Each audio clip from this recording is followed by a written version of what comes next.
Welcome once again to Hunter's Entertainment on Twitch.tv. I am Knoxweiler Burf, your game master and guide through the dark and challenging world of survival horror. Tonight, as we do every Tuesday, we're going to be playing Outbreak Undead. This game is not for the faint of heart, and I, as your game master, have confirmed consent with each of my players. Our lines and veils have very firmly been drawn, and we have safety protocols in place to assist and protect everyone at the table tonight. We ask for your consent too, and encourage you to read closely the content warnings that will be on your screen shortly. This game offers us all opportunities to explore dark themes and to shine a light on the human condition in the safe confines of our imagination. That takes bravery, and it also takes the support of every single person at this table. I'm thankful for it. Not every character is being played with the same objectives and motivations. Some are working against each other, and they're in communication with very dark forces outside of themselves. There is the risk that players may attack players. This is, of course, done within this circle of trust that we have built amongst each other. You see, there are no magic swords to be discovered here. There are no valiant knights or castle walls to hide behind. The dangers here in this world are far worse than dragons or magic. They wear the face of a world that died long ago, and they are the echo, the dying gasp of a civilization that no longer exists. Still, in the greatest of darknesses, hope burns the brightest.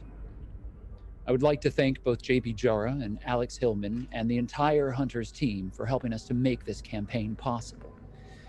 Please sign up for the Scry program in our panels below and engage with the community of the apocalypse directly. You take on the role of a survivor yourself, and you help to divert resources and goods to the places where you think that they are needed most. Your choices will make the difference between life and death. They're linked to all of the settlements within the Rag and Bone universe, and these choices that you make will have grave consequences. Our tireless undead moderators are in chat now and are prepared to help you by answering any questions that you might have. They will support your efforts to become engaged in this process. We encourage you to do so. This is interactive storytelling. We're not just telling a story amongst ourselves. We want you to be a part of it as on top of that. Please, if you enjoy this content that we make, please continue to make some noise on social media for us and help us to grow our audience. We can bring more survivors into the fold with your help. Join in our Discord and connect with others that you feel might enjoy this particular brand of dark ride. We would love to have them with us, just as we are very appreciative of your time and attention tonight. Enough of all that, however. Allow me to introduce you now to the players of our nightmare tonight. We have familiar faces, some of which have returned to us. Some you recognize now as those who may, in fact, be able to change the tide of how the communities within this small section of what once was the United States of America.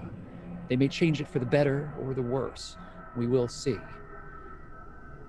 First and foremost, I'd like to welcome Melee back. Melee, thank you so much for being with us. Would you like to tell everyone just a little bit about who you're going to be playing and what they can expect from you tonight? I will be playing Rowan Karloff, who is very excited to make her return to the group again. Maybe. They might not be as excited to see her, though. We will see about that. Markia, welcome back. The last we left Achira, she was in a very difficult position. Would you like to talk a little bit about your character before we begin? Achira was in quite a situation with herself, Juniper, and Digger. And apparently the zombie whisperer that Digger is didn't really work out for us this time, as he is now being held aloft by a big zombie, and Achira is poised to try to headshot this zombie again. This has worked in the past, but she's trying a new weapon this time because she also wants to keep silent. We'll see how this goes. I feel for her because I know what she really wants to do is just slink away. We will have time for each of you to speak about yourselves and where people can find you on the internet in just a moment. But before we do, Michelle, welcome back. Would you like to talk a little bit about Juniper? Yeah, so when last we saw Juniper, she was getting along well with Achira and Digger. She had a second where she was Olive, and that wasn't very cool, was it? I was pretty mean to Achira.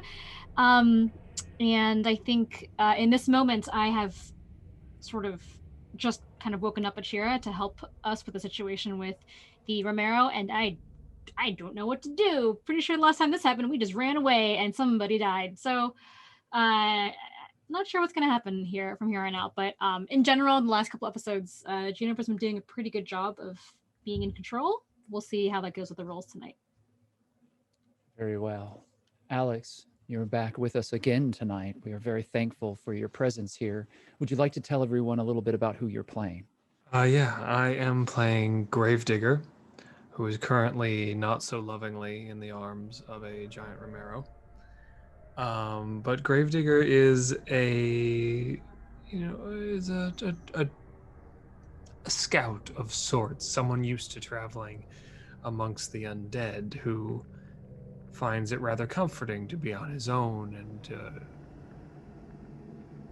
keep his own company, but has since left to travel with these others, and it doesn't seem to be going well for him. Indeed, it does not. Melee, I wish to give you the opportunity to tell people a little bit about where they can find you on the internet and some of the other projects that you're working on. Would you please tell us just a little bit about yourself? I am Melee Damage. You can find me on all of the socials at whatever they are / Melee Damage. You can catch me on this show every Tuesday now that I'm back into the game. And you can catch me on Thursdays on a show called A Darkened Wish, which we are getting ready to wind up. So do check out the finale of that if you've been following that at all. Other than that, I'm a musician. I do lots of that cool stuff, and you can check out some of my music on iTunes and a new music video coming soon. Excellent, thank you. Markia, would you like to tell people a little bit about what you do here at Hunters and where they might find you elsewhere on the internet? Hello, everyone. I'm Markia McCarty, and I'm marketing manager here at Hunters Entertainment. You might know me from some other channels. I've been a TTRPG player for Geek and Sundry, Hyper RPG, for this channel, obviously, and others. Along with that, you can find me on Twitter and Instagram at Markia McCarty. It's my name, just all together, kept it simple. On Twitch, I'm Darth Markia, and I'm also that on Discord. So go ahead and connect with me. And upcoming, another TTRPG campaign that I have is with Roll20. We're doing Kids on Bikes. That's starting February 15th, so the day after Valentine's Day. It's going to be I don't know if it's going to be feel good, but I know it's going to be worthy of Kids on Bikes, and I'm so excited. We have such inclusive and diverse cast, both in front of and behind the camera on this project. So, also happy Black History Month. Excellent, And yes. yeah, check us out. We're very excited about that as well. Michelle, what are you working on outside of this project? You can find me on the internet at I am Chubby Bunny on Instagram and Twitter is mainly what I use. You can find me here every Tuesday, obviously. I'm also part of the now being established Paizo cast. We have our last episode of our mini campaign for Pathfinder 2E tomorrow on official Paizo on their Twitch channel, and we'll have a new series coming out maybe later this year. Who knows? You can also currently find me on Monday nights over on Pinnacle Entertainment's Twitch channel. That's twitch.tv/PEG INC.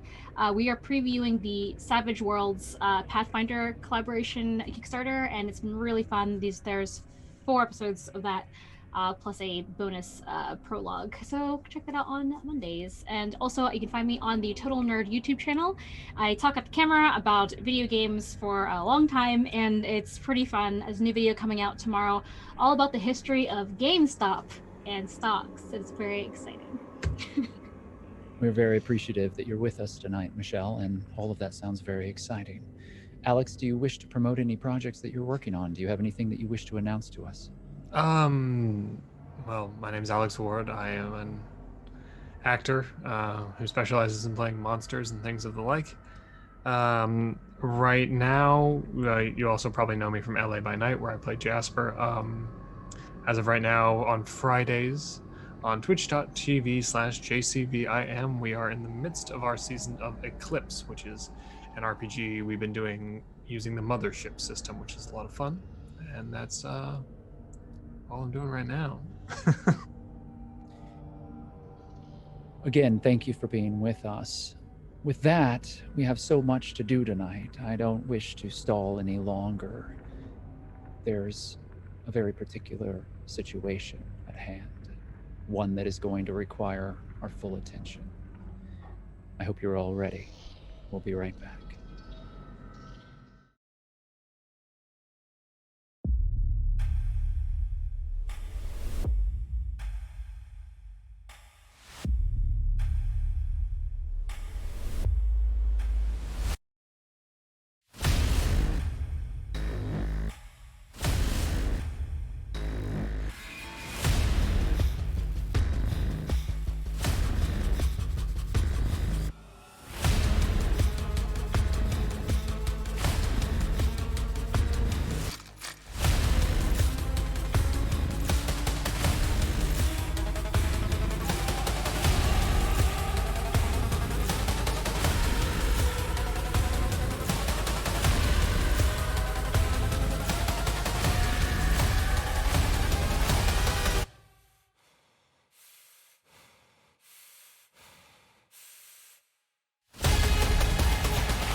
The world ended on Monday, May 29th, 1995. The sky fell, and the dead would not die. Civilization quickly collapsed, and the sickness spread like lightning to even the most remote reaches of the world. They called it many things, but it started out as just simply another round of the summer flu. It became something far, far worse. H195, commonly called Legacy or the Reaper's Kiss. The dead seemed to become even more infectious after they passed away. It spread everywhere. There seemed to be no cure, nowhere to hide. At first, it seemed as if no one was immune to the airborne strain, but eventually, it appeared that 0.01% of the population had a natural immunity. However, those lucky souls couldn't withstand a concentrated introduction of the virus, be it through a bite or a deep scratch or blood-on-blood contact. The end of days were like wildfire, and they spread throughout the world. People sought security where there was none to be had. They sought shelter as the cities burned. But miraculously, somehow, some still survived. And for the next 25 years, life struggled forward. The world is a fractured place now, broken and scattered. Some, however, still seek to make civilization new again. Some still hang on to a thin, dying hope.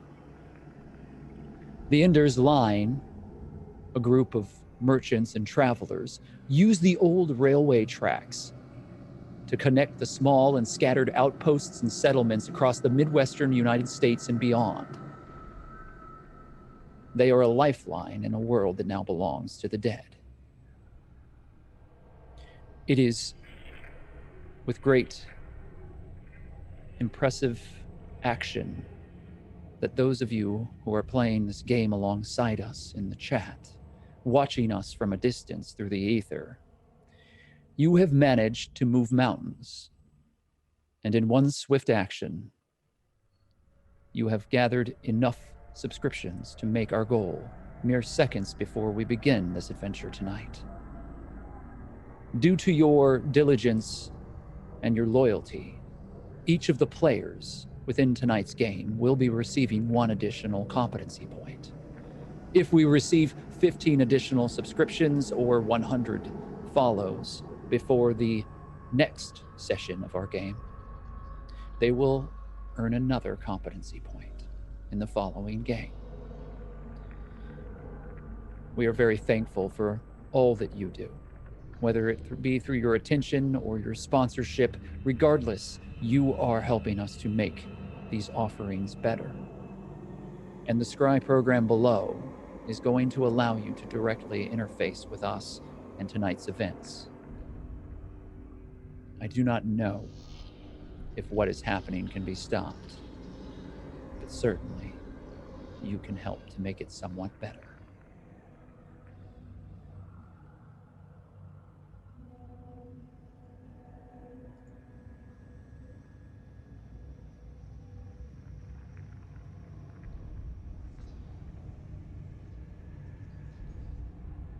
The poorly stitched burlap sack hangs limply over the deformed and lumpy head that sits atop the unimaginable 8.5-foot frame that is far more heavily muscled than a normal person should be. This abomination stands in the darkness. Your campground, this small grove that you and the others have decided to make your rest upon, covered as it is in old dried leaves, tethered by a thin cord wrapped with small bells and bits of metal that had been placed out by Digger. That perimeter was never breached. Not a noise had been made. Each of you had awoken with a start. Juniper, you stood in shock as you were woken quickly by Digger, as he whispered into your ear, "We are not alone." You woke Achira, and in a moment, as he made his move, attempting to reposition himself, Digger was grabbed, snatched off of the ground, and is now held aloft by one hand. This enormous, massive thing. This inhuman, towering danger before you. Sheathed in the darkness and the shadow of the night, your eyes are adjusting slowly as the details begin to come to light. This person is wrapped in the shredded remains of a faded black coverall. On a worn old patch from a Coop gas station is a misanthropic scrawl that says, "Charlie." Strange trinkets and bones of uncured leather hang around the neck of this thing. A variety of small trophies that had been taken from whatever creatures or people they once belonged to. Is that fur or hair? Is that bone? Is that wet flesh? There is a myriad of stains, thick and wet, across the coveralls that this creature wears. And the figure holds Digger up by one massive hand. A hand that has been wrapped in old razor wire, covered in thick rust. In fact, much of the body of this abomination is wrapped in razor wire, and it does not seem to cause it any discomfort. There is no motion in that massive figure now. No strain in the grip as it holds this full-grown man 4 feet off the ground, held aloft in the air, choking by the throat. In his other hand, the figure carries an enormous rusted blade, a hook, jagged thing, with hundreds of chips and broken edges along its surface. It is pockmarked and aged. This blade is clearly not meant to be carried in this manner. It must have been part of some large mechanized piece of farm equipment and repurposed into the deadly weapon that it now holds in its other hand. The large handle has been wrapped in leather and bone, and a wet, bloody mass of feathers adorn it. It is then, as it stands before you, Juniper and Achira on the ground, that with a single effortless motion, Digger is launched across the grove. His body strikes the base of a large tree, and it crumples like a rag doll as he falls to the ground. Digger, what is your damage threshold? My damage threshold is 8. Impressive. I've already handled the results of this attack, and I have been waiting all week to tell you. You have a 4, a 5, a 5, and a 3 to place upon yourself. Okay. As we discussed, you need to reduce that so that it is below 8. Any additional damage will be added up, and if it surpasses your damage threshold, it is going to cause you injury. And I do believe, given what we've spoken about, that there is no way for you to avoid an injury in this moment. No. So you will be taking the prone condition, as well as earning yourself a bone injury, which is your left arm, as you feel a numb but rising, sharp pain in your side as you roll down this tree. You are uncertain, but you think your arm might be broken. Okay.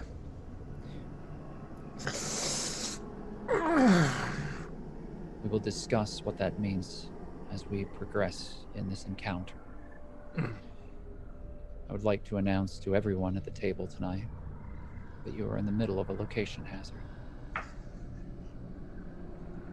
Good. I have spent a very large amount of risk. I have brought into our scenario a very deadly foe, and I have amplified that foe's abilities, given the risk that was available to me. Now, as the game master, I currently only have, I believe, correct me if I'm wrong, 25 risk to spend for the remainder of this session. However, as you progress and perform actions, I will earn additional risk. I will also barter with any of you should you wish to give me additional risk as you move forward. I would happily trade you additional risk for perhaps failures that you wish to get rid of. So as we move forward and you feel like you may be trapped in a corner, if you're feeling lucky, you could perhaps buy your way out of danger, or at least help to mitigate that danger somewhat. The massive figure still standing there, having tossed Digger across this grove. Clearly 12 feet between him now and the crumpled form at the base of a tree. You hear ragged breathing and a pained gasp come from Digger's body as he lies there. The massive figure before you rips something off of their sleeve that has been roughly stitched upon it, and it holds it up to its masked face as it seemingly breathes in deeply with a ragged, wet, disgusting sound.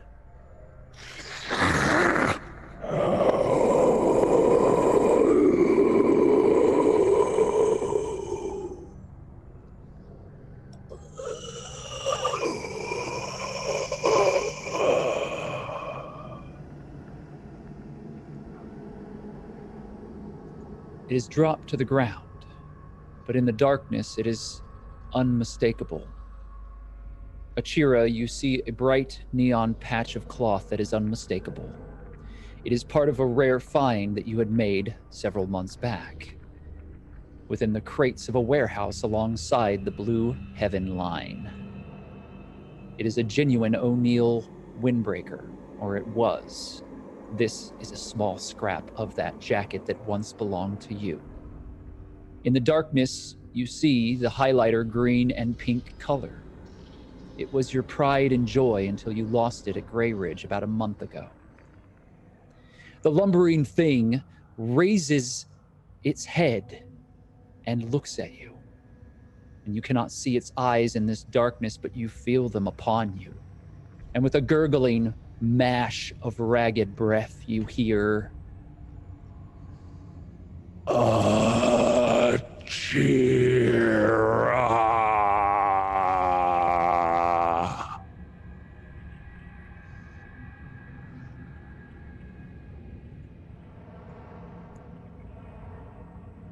Rowan.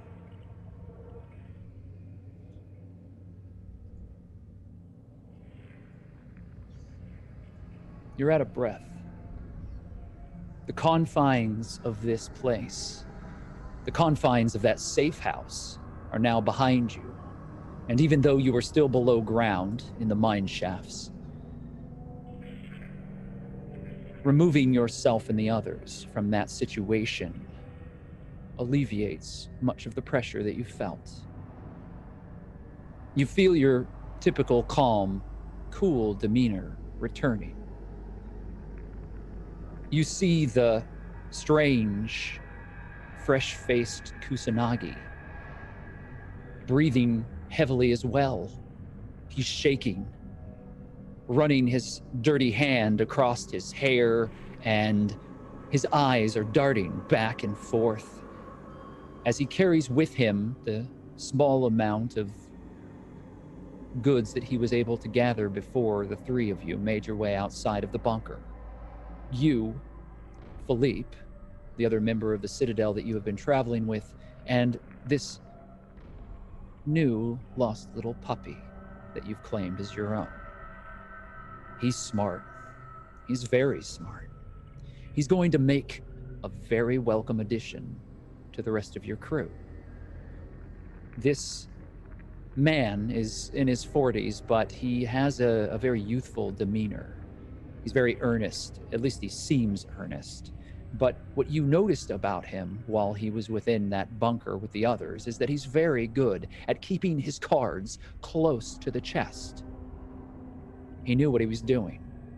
He knew how he was playing a number of the individuals in the room.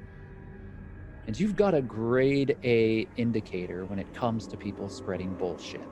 I mean, Compared to Lampwick, he's fairly subtle. But Lampwick gets things done as well, and you were disappointed to have to leave him behind. He's someone else that you think has a place within your ranks. You are, after all, one of the best lieutenants the Citadel has to offer. Your military training, your sharp eye, your level head. People have called you a variety of things. Some of those things were less than kind, but you've got thick skin, and you take some of those things that some of those people call you as a compliment, as a proof to exactly how perfect this world is for you. While others bemoan their situation and seek out some semblance of normality, you welcome the fucking apocalypse. It's your bread and butter. It's where you get to be the best version of you that you possibly can be. And as around your neck, you have your bandana that has been carefully crafted to show everyone the face that you wish to put forth to the world.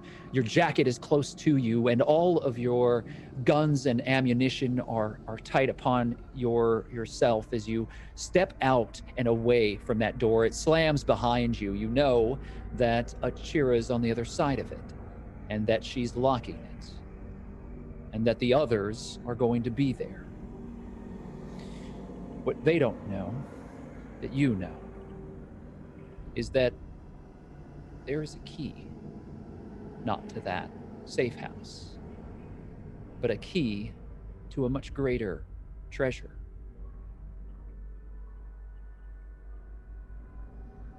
The poor slob known as Blockbuster is dead, but Blockbuster's legacy is now within your hands.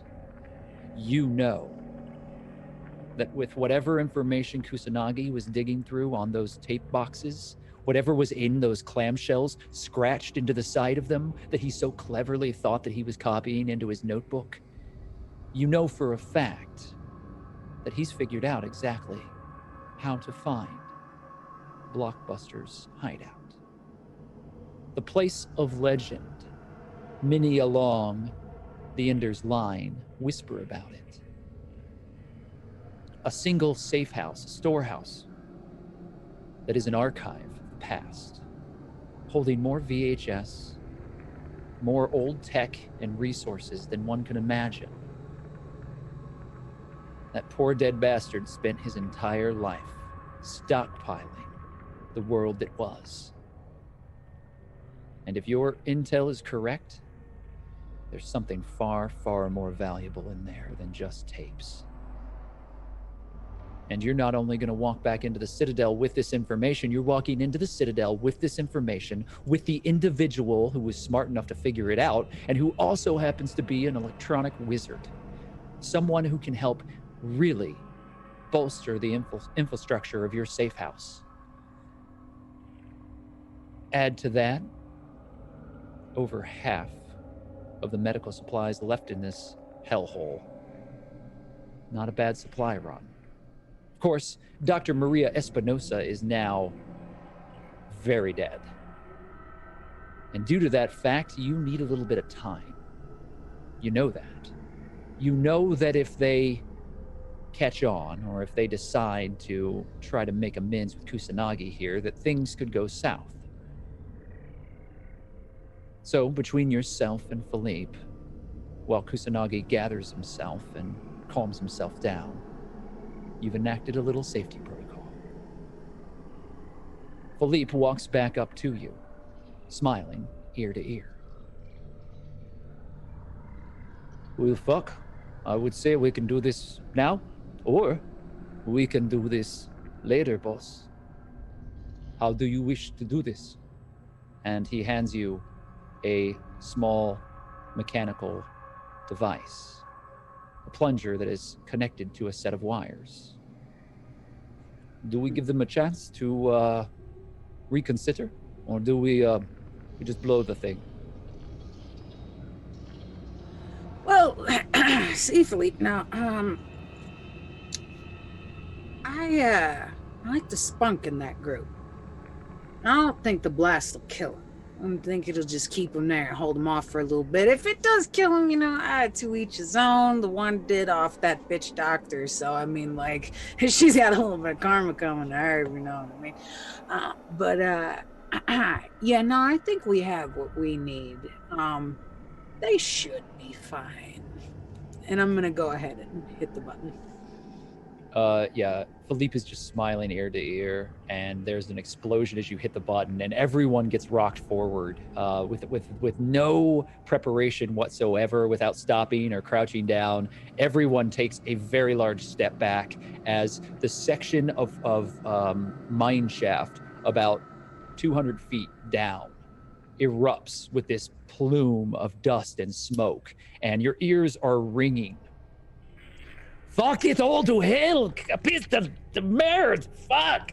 As Philippe falls to the ground, like holding on to his ears. Kusanagi is like in shock and just looking back as this dust rolls over him, and his big saucer-like eyes are just filled with dirt as you hear him immediately fall into a fit of coughs as the entire shaft tunnel that leads up to the safe house that the others are in turns into a massive rock wall.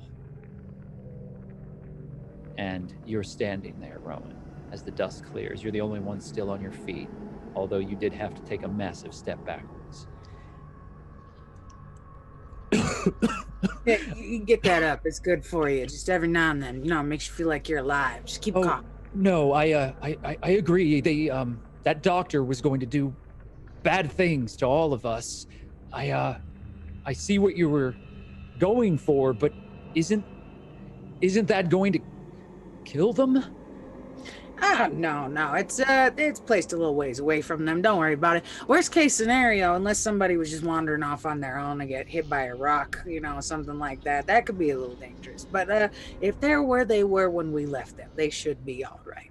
Look, I'm just thankful that you got me out of there. They weren't going to make it. They don't see it, and they don't see the danger that the doctor held. I'm glad that I'm out of there.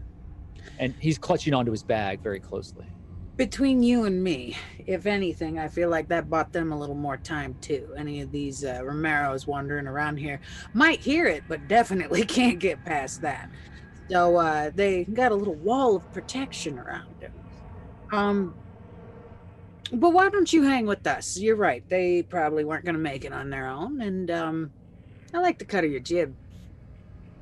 Yeah, thanks. And he like stands and grabs his backpack, and you can see that now he has this crumpled notebook that he's holding pretty closely to himself. You know what's in the notebook, and you're happy to have him continue to think that he has ownership of it. But he is he's very protective, and he certainly is definitely sketched out. He's on edge, and given everything that all of you have gone through in the past few hours inside of that safe house, and seeing what Juniper did to the doctor, snapping that doctor's neck with one fierce twist and killing her outright without an ounce of sympathy. The Aria girl, who was clearly, knee deep into whatever medications she could get her hands onto, Lampwick on death's door, and Achira living in a fantasy world about what exactly was going to happen when all of those individuals tried to ride out the safe house, tried to make progress with one another there.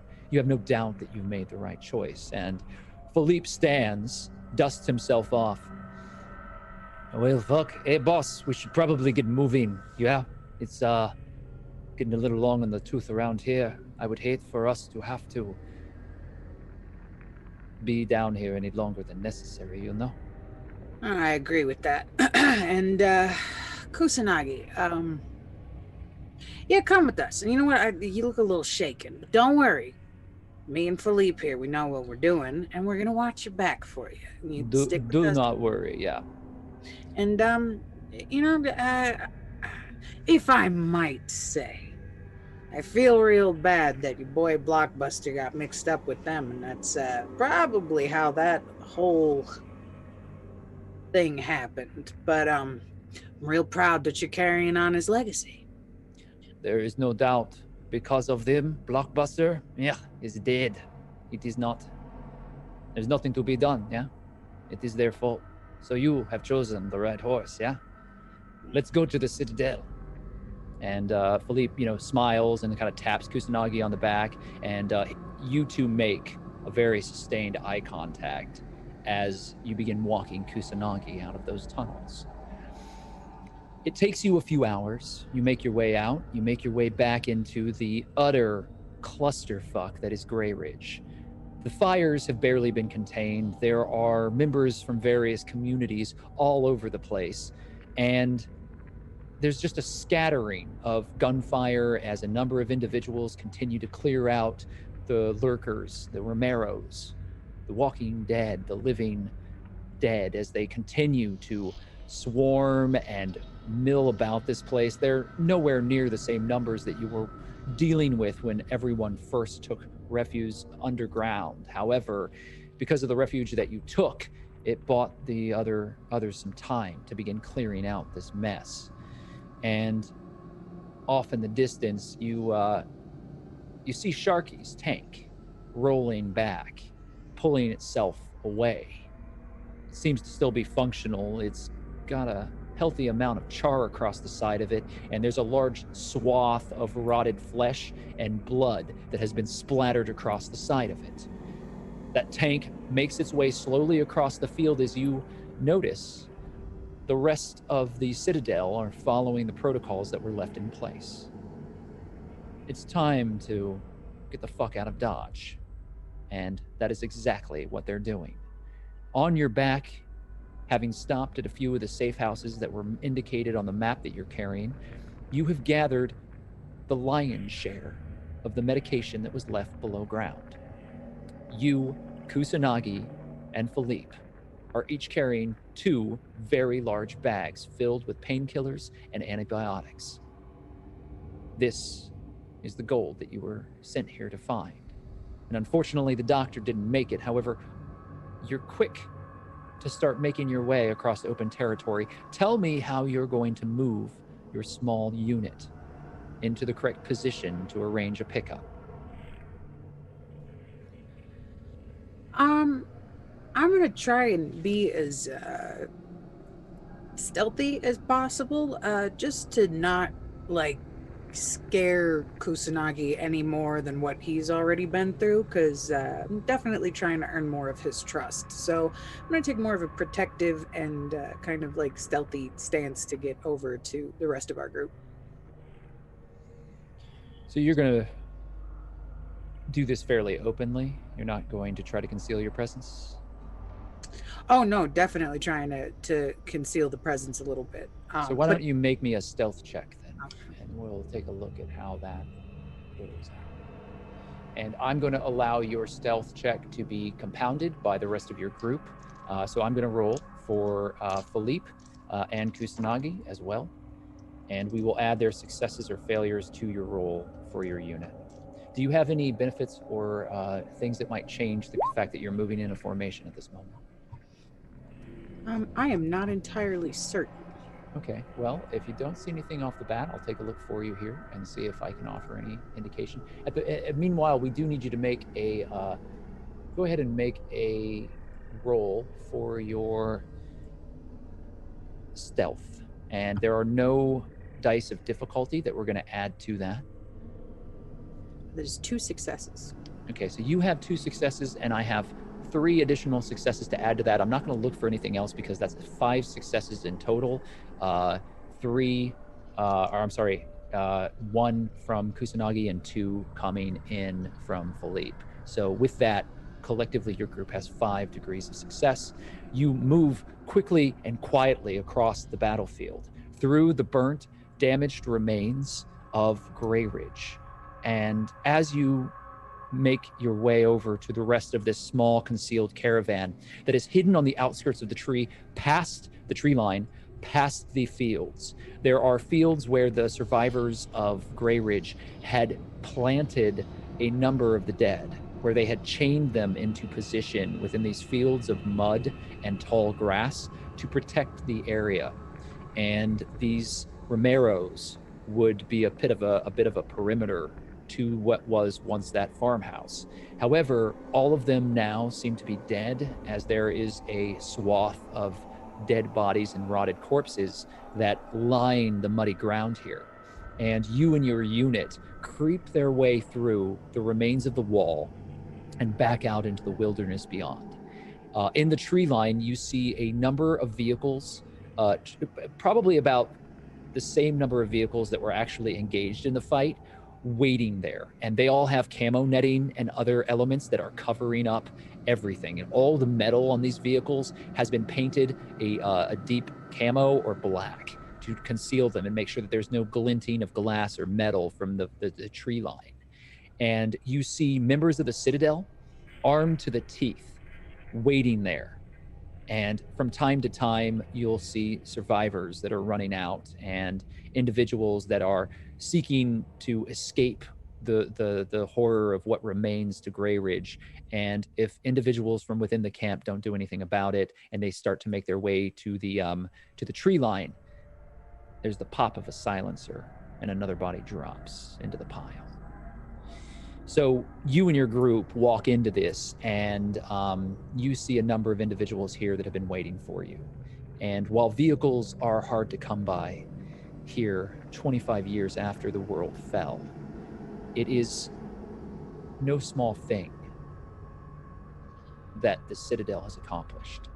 They have a small fleet of military-grade vehicles that are made to be able to handle many terrains, many different weathers, and to be able to push themselves forward far beyond any of the modern equipment of the day. Most of them have been outfitted to biodiesel, and they are run on a homemade brew of gasoline that is made within the Citadel itself. You're fairly self-sufficient. Your people are. But the Citadel operates by one very, very important tenet. You don't tell anyone more than they need to know. You want people to believe that you're strong, but you don't show them just how strong you are. And so, as you enter back into this group, a number of individuals see you, they pick you up, and all of you make the many hours ride back to your home. Back across the borders, out of the Deadlands, into the Citadel. I'm excited to say that after some very hard work, tonight we're going to be revealing the map.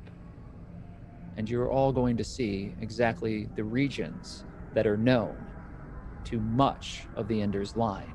Now, I caution you, as with all information in the end of days, you must be careful about what you take as gospel. You must be careful about what you assume is true and what is false. All information comes with a price, and not everything is as it seems, especially when dealing with groups like the Citadel. You travel back into a large region known as the Pin. The Pin is a connection of communities that have accepted the Citadel as their protectors. Individuals that have offered goods and services in exchange for inclusion in this new state. This region is patrolled and carefully maintained, but it is a very loose control. Just because there's a line on a map, that doesn't mean that that is a hard and fast rule. Territory shifts and changes from time to time, and everything in these days happens quickly. Borders change, and leadership changes hand. It's hard to say who lives and dies in a moment, but there are plenty of communities that are unable to survive themselves, and there's a shifting tide that flows across this this territory. You make your way back, and a number of weeks move through. Kusanagi has been brought back into the fold, found himself a warehouse and a workshop that is specifically tailored for his skills. Management, the ruling council of the Citadel, has rolled out the red carpet. Kusanagi has been treated like a returning hero, and you, Rowan, if rumors are to be true, are up for a promotion. Yes, it's true. Management was none too happy at the loss of the doctor, but that was always understood to be an occupational risk. No one liked her. She was difficult, and they knew that if she was going to work exclusively for the Citadel, that it was going to have to be kidnapping, and that they were going to have leverage to force her to do the work that was going to be necessary. All of that is distasteful. It's not the sort of thing that management really wants to get into if they can avoid it. They'd much rather offer someone an open hand than a closed fist. It's a lot easier. It's a lot cleaner. Keeps morale a little better and more easily managed and handled. So you're there. You're back home. You're able to clean yourself up, and your position as a lieutenant here within this community has afforded you a great many resources. You're a little bit of a celebrity, Rowan. People respect you. They know who you are. They stand aside. Some of them salute. They definitely take notice when you walk into a room.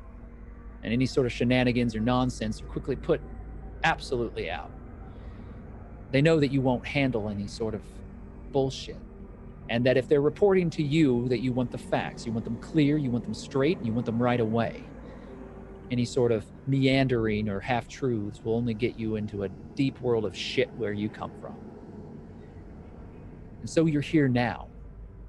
Rowan, I'd like for you to describe what your personal quarters like, and I'm giving you a lot of leeway on this. If there are things that you wish to use, I'm going to offer you a benefit. Because of your position and your works within the Citadel, any amount of survival points that you spend for specialized equipment is going to be cut in half, as long as you're within your stronghold. There'll be other benefits as well, but we'll talk about those as we go along. Describe to us your living quarters, Rowan. I think she is definitely surrounded by quite an arsenal of things, as that is her specialty, is shooting. Probably even like a couple of targets up on the wall. To much of the other Citadel dismay, on occasion she does take to shooting the target in her room when, things seem a little too quiet and she just wants to, beef up the grief. But she doesn't really have any like super nice kind of setup in there. It very much looks like a feral survivor. Like she's taken no real cautiousness to keep things too clean or organized. But it kind of just looks like a wild gun-toting maniac lives there. Yeah, so it's a cinder block construction, the entire building. This is a converted old military base, and there are a number of underground bunkers that are attached to this. This place was carefully chosen, and it's called the Citadel for a reason. There are layers after layers of wall and fencing that have been erected here, and there are internal courtyards that are used to also protect the area. There's a minefield on the outskirts that also shields you against any sort of intrusion, and claymores have been planted in various places along that perimeter.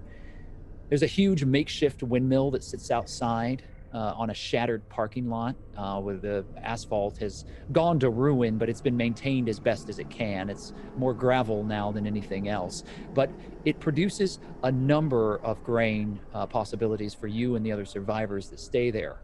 There's a huge, sizable tree that must have been maybe a sapling, about 100 years ago, but it's grown and taken over dominance and broken through so much of that remaining asphalt. And There's grass and weeds on the outskirts, but you know the privates and the newcomers all take to various tasks that keep the entire grounds as well manicured as possible. Some of that, though, is kept around to conceal defenses, to protect the citadel and everything that it holds within it. There are a number of larger buildings, 3 and 4 story old office buildings that have been converted, and I would say that your housing is probably on the top level of one of those. Most of the upper tier of the lieutenants takes positions somewhere up there, and you've got a few of the others. Riggs, one of your closest associates and of equal ranking to you, is on the other side of the hallway, and the two of you have a very cordial relationship, although Riggs is a little more harsh than some of the other lieutenants, but oftentimes comes in as the bad cop intentionally, creating an intense aura of fear to soften up anyone who might have the thought that this is actually some sort of vacation or easy ride. Everyone in the Citadel works. Everyone produces. Everyone creates something that is going to lend to the strength and security of this place. So there are a lot of security measures that have been placed here, and there are a lot of things that your community have that you think that no one else within this region has access to. Your old war buddy Sharky, Private Torres, one time, he's missing an eye and his ear, but he's as crazy as a bat, and he knows how to get things done. You know what I'm saying? Like, he knows how to make some of this old military tech hum. And so he's got one of those old tanks up and running, and it has been a deterrent. Although, to be honest, you have far fewer shells than you would like, and you know, building up that amount of powder and trying to actually build an active shell for a tank is quite the chore. And that's something that you and the others have been working on, but it's not something that you use lightly. This tank is a deterrent, and when you do use it, as shown in Grey Ridge, it's something that helps to let everyone else in the region know exactly how serious the Citadel is. They come ready for business. So your corridor that leads up to your room, your private chambers, is fairly austere and empty. There are a few seats. There's a group living area that you and the other lieutenants get to use for your personal use, a small kitchenette, and a series of private bathrooms, all of which belong to you. Now, running water is something that you don't have, but there is a system in place, and all of the sewage has been managed. There are buckets that get shipped up from time to time, and you even get the luxury of a hot shower once a week. You have a lot of luxuries that are given to you. The leadership of the Citadel is known as management, as I said before, and no one really sees them. They keep themselves behind closed doors. They don't make themselves known. They do that intentionally.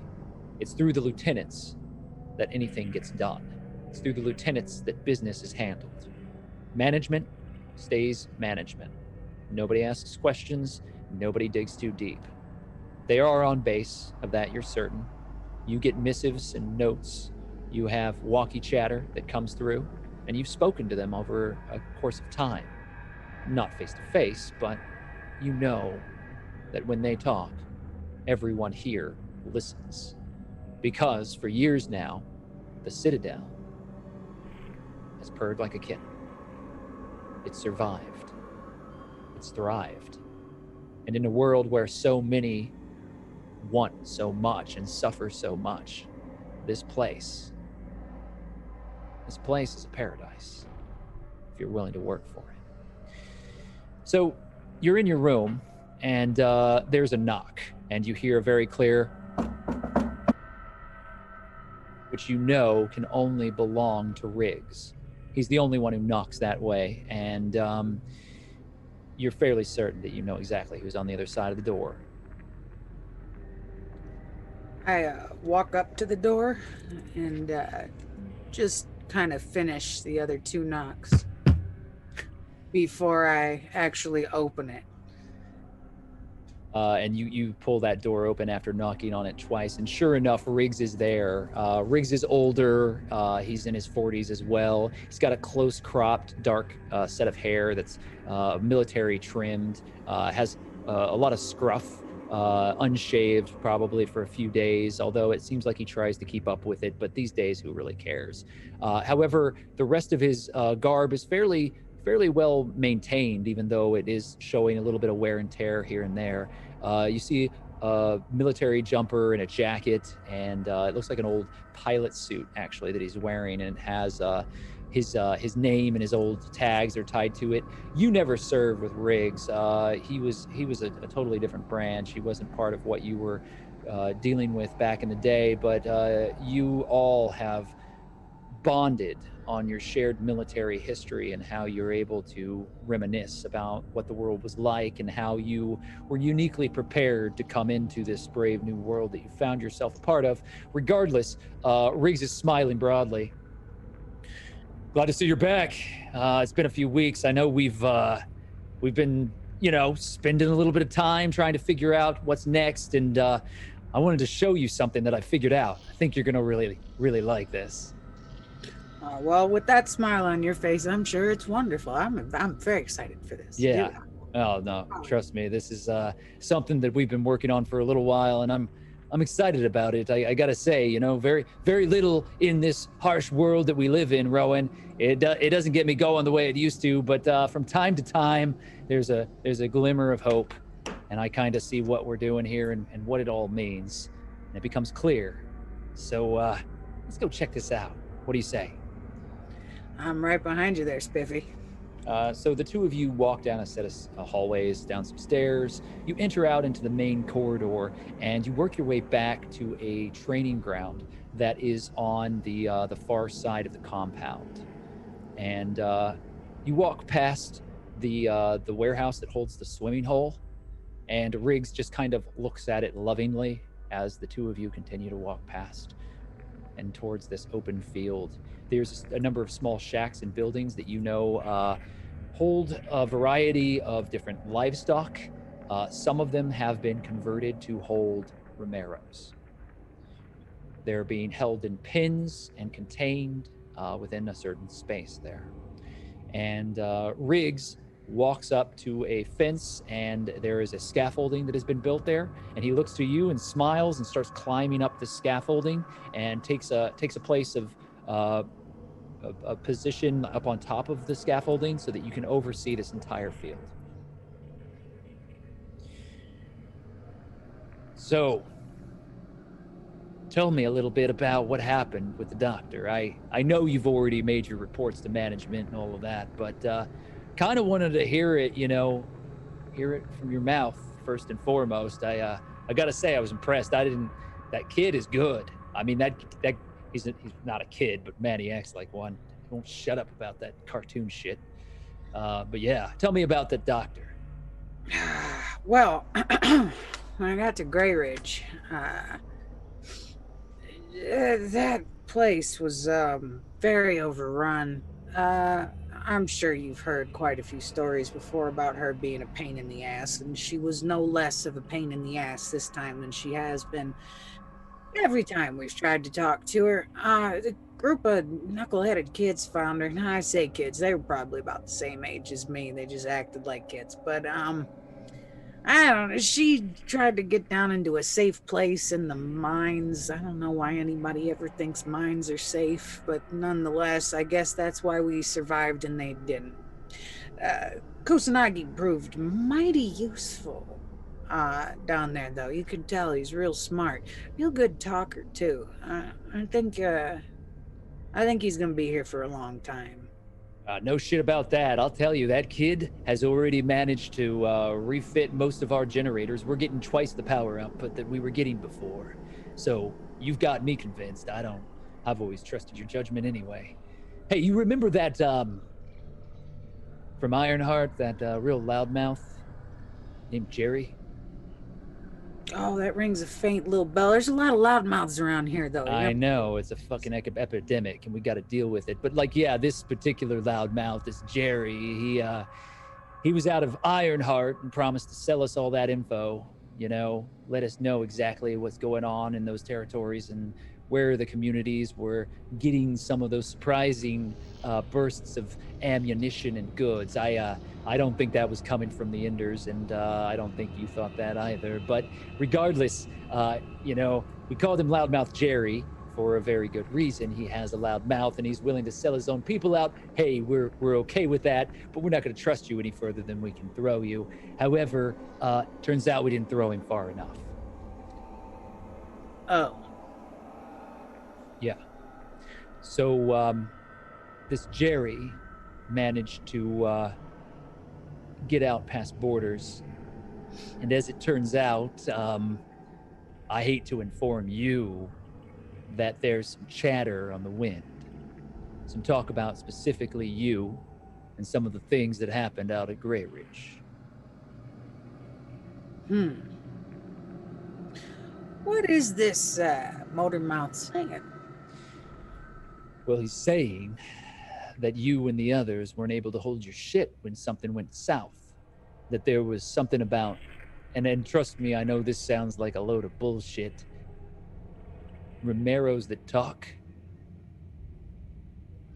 Oh no, that part's right. Yeah, there was a couple of weird things that we did see over there, but yes, there was a lot going on at Grey Ridge. I didn't want to sound like a crazy person by passing that information on. I thought, you know, a lot of bombs going off and things concusses you a little bit, and I thought that might possibly be what it was. You know, that and toilet wine in a combination sometimes do things to your head. But if other people saw that too, and he's saying that now, that sheds a little bit more light on that for me.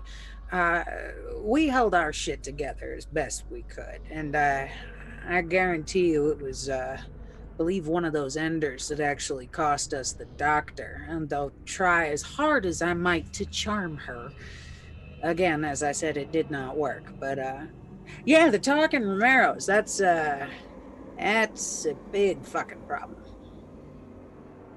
You're telling me there are Romeros that talk?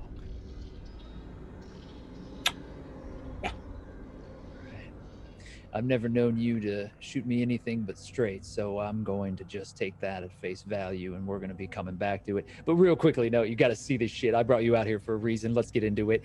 You know how I was working on taking claymores and implanting them into the dead so that we would have lurkers that were on the outskirts of our camp with bombs attached to them? Did you do it? Well, I did while you were gone, and I got to say, that shit was dumb. That does not work. They fall all over the place. They have no sense of self-preservation, not an ounce of it, you know? Like, they'll just fall over a rock and then boom, you got a hole in the ground. It's a total waste of a claymore. I fucking hated that idea. I have moved on. So here's what I've done, Rowan, and I want you to be the first to kind of help me proof this and give it the Rowan stamp of grade A motherfucking badass that's going to lead us on to be able to weaponize this and make it work for us in the future, because I love this. It's worked a couple of times, but this is it. Let me just hold on here. And he reaches over to a walkie that has these homemade batteries tapped onto the bottom, and he hits it. And all right there, Joe. Yep. Go ahead and release Loudmouth Jerry. Let's bring him out here for a little tour. And immediately there's a gate that opens on one of those cattle croppings that are holding back a section of this shack. And you see an individual stumble out into the field, and they're dripping wet, as if they've just been doused in a bucket of something. So here's what I figured out, right? So first of all, you don't use dead, you use the living. The living have self-preservation. You tell them that they've got this bomb jacket on their ass. They don't want to die. They want to make it. They want to survive so fucking bad. They're chewing on their fingernails, terrified of that shit. So let's just watch what happens next. We've got them right out there right now, wearing a claymore on his fucking loudmouth fucking chest. And I've managed to figure out the ambrosia for these dead fucks. They love deer pheromone. You get enough of that shit and you douse someone in deer pheromone, every biter from here to 10 miles away smells them and comes running like you've rung a dinner bell without making a peep. Oh, this is gonna be fun. All right.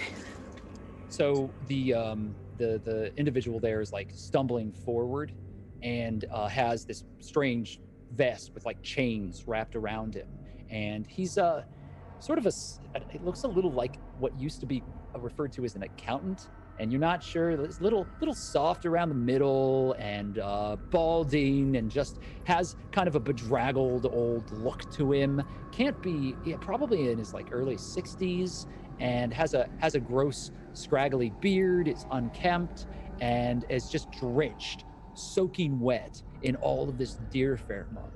And this heavy vest has been affixed to them, and their legs are chained together. So every step that they take, they're only able to move about, a half a step without pulling those chains tight, causing a problem. And out of nowhere, Riggs turns and whistles loudly, and it echoes through the space, and two more of these corrugated tin doorways slide up, and a number of very riled up Romeros start pulling out, and there's a small horde, probably about 15 of them, that start to gather. And sure enough, loudmouth Jerry realizes what's happening and begins desperately trying to run away, pulling themselves and waddling across this field. They look like a duck that has been trapped inside of a cage, and that cage has been visibly shook. And so Jerry struggles to make his way across this space, and you watch as Riggs just is alight with glee, like a kid in a candy store.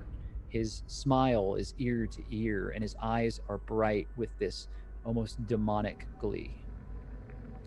And this poor soul is struggling, making his way through. He falls a few times, and Riggs is just smiling, watching all this happen. What do you do while this is occurring? Oh, I sit back and relax and join him to watch the show, gleefully puffing a hand-rolled cigarette, ready to see this new plan in action. So as the victim of this situation continues to pull themselves across this muddy, gross field, they fall multiple times, and they know what's on their chest, and every time they fall, you can see them struggle and breathing heavily, and they'll roll over on their back, and they'll start to cry, and you can see like they're weeping openly as they start to pull themselves up, as the dead keep moving forward, and you can hear the groans and the slavering drool that is falling from their mouth as they're just continuously pushing forward at this ragged pace. They're not moving quickly, but they're moving with purpose. And everywhere that Jerry goes, they seem to sense him. And even the ones that have no eye sockets or something wrong with their face where there's no way they could see where this person is, they turn towards them. And you have no idea how the dead are able to pick up on this pheromone, but they are all over this person. And Jerry, weeping and exhausted after about 15 minutes of this, actually manages to find this pole in the center of the ring that leads up to an air horn and a set of speakers that at one point were used to make communications. It doesn't work anymore, but that large telephone pole is still in the center. Now, there's not a peg or anything to grab onto, but sure enough, Jerry manages to start grabbing onto this and finds a way to pull himself up about 5 feet off the ground, hugging onto the side of this thing while not pressing down onto the claymore that is strapped to his chest. And he's crying, and you watch as he kind of like slips down, and 30 minutes of this goes by as he hangs there, and Riggs doesn't move. And after about 30 minutes, he looks to you. Yeah, well, this is getting fucking boring. And hands you a pistol. Oh, his arms are gonna give out any second, I'm sure of it. He's been up there. We don't have time for that shit. Let's just put him out of his misery and let him drop. It works. We know it works. Gangbusters, I'm calling this an A. All right. I'll go shoot him. So you stand there and take sight, pull the trigger. Jerry's body falls like a limp, wet rag, landing on his chest, and there's an explosion. And then the creaking as that post falls and hits the ground, smashing 2 Romeros. Fucking A, all right. That should be a future lesson to anyone else out there. Talk shit, get hit. Talk shit, get hit. I like it. While you're standing there, there's a one of the lower ranking privates of the Citadel are standing there, and they're a little nervous as they come up to the 2 of you. Kind of a fresh-faced young wild one that has been pulled out and slowly is being kind of taught civilized speak and manners, but you can see that there's still a touch of wild in them. All the young kids have this, where they've been raised in the apocalypse outside of any sort of structure or civilization. They're wild, you know, and you can see it. There's a feralness in them. However, this particular one, you can't remember his name to save your life, but this particular one has been around for a while and has been picking up pretty quickly. And you'll be damned if you haven't found that the wild ones are a lot easier to give orders to because they don't question the morality of stupid situations. They don't stop and ponder whether something is good or evil or whether it's bad. They just do what they're told, and you really like that. So this private stands in front of you. I'm sorry to bother both of you. I was sent over by management. There's word that they intercepted radio broadcasts from 10-4 in the Ender's line. It turns out that we've got what we've been looking for. We know where they are. Orders are to roll out, sir, ma'am. This day is just full of surprises. Is it my birthday? I feel like it's my birthday. All right, let's go find those fuck-ups and save their ass one more time, I guess. You know how we do. Yeah, let's go save their ass. And with that, we're going to take a short break.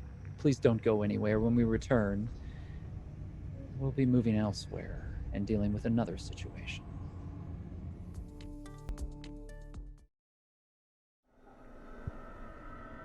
Welcome back to Hunters Entertainment on Twitch.tv.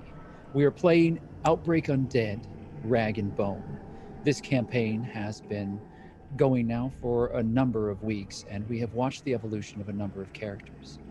Some of them have faced very dangerous situations and have made it to the other side, proving that they are true survivors. Let's see if that trend continues tonight. Achira Juniper. The figure is standing before you. Those words echo out through the darkness of this place, and the heavy mist and fog that hangs close to the ground this night does nothing to warm you against the chill that has just run down your spine.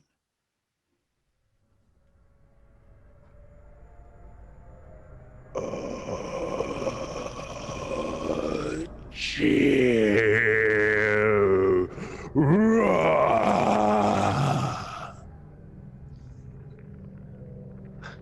It takes one step forward, holding this rusted metal blade and raising it slowly. I need everyone's intentions now. Achiro, what is your intention in this turn? Achira is going to run and gun.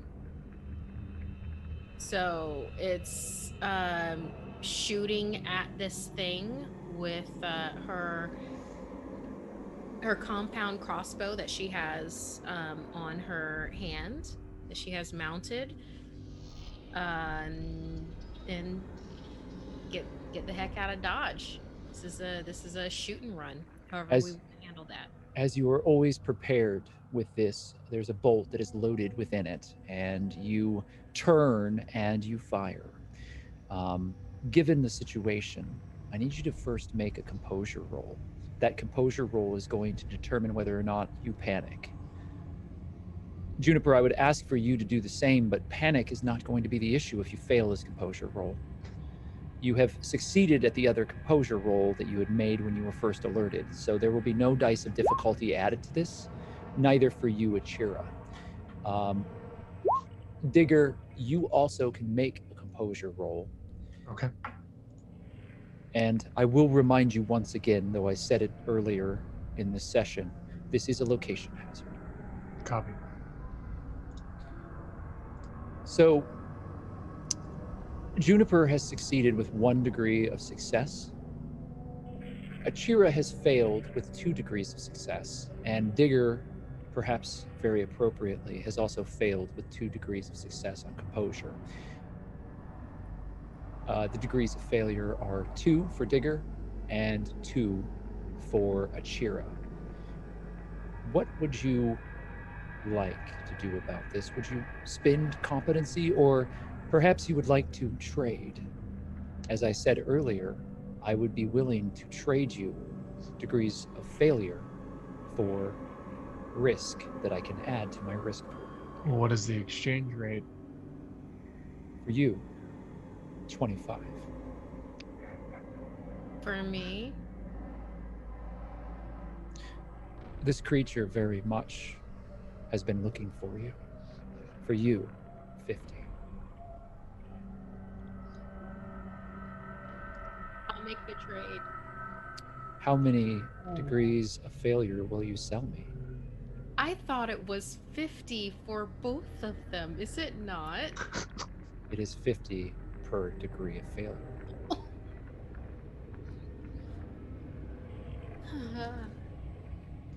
I'll do 1. Very well. I will earn an additional 50 risk. You will now have 1 degree of failure to deal with. What about Digger? I will spend 2 competency points to knock it to just a nothing.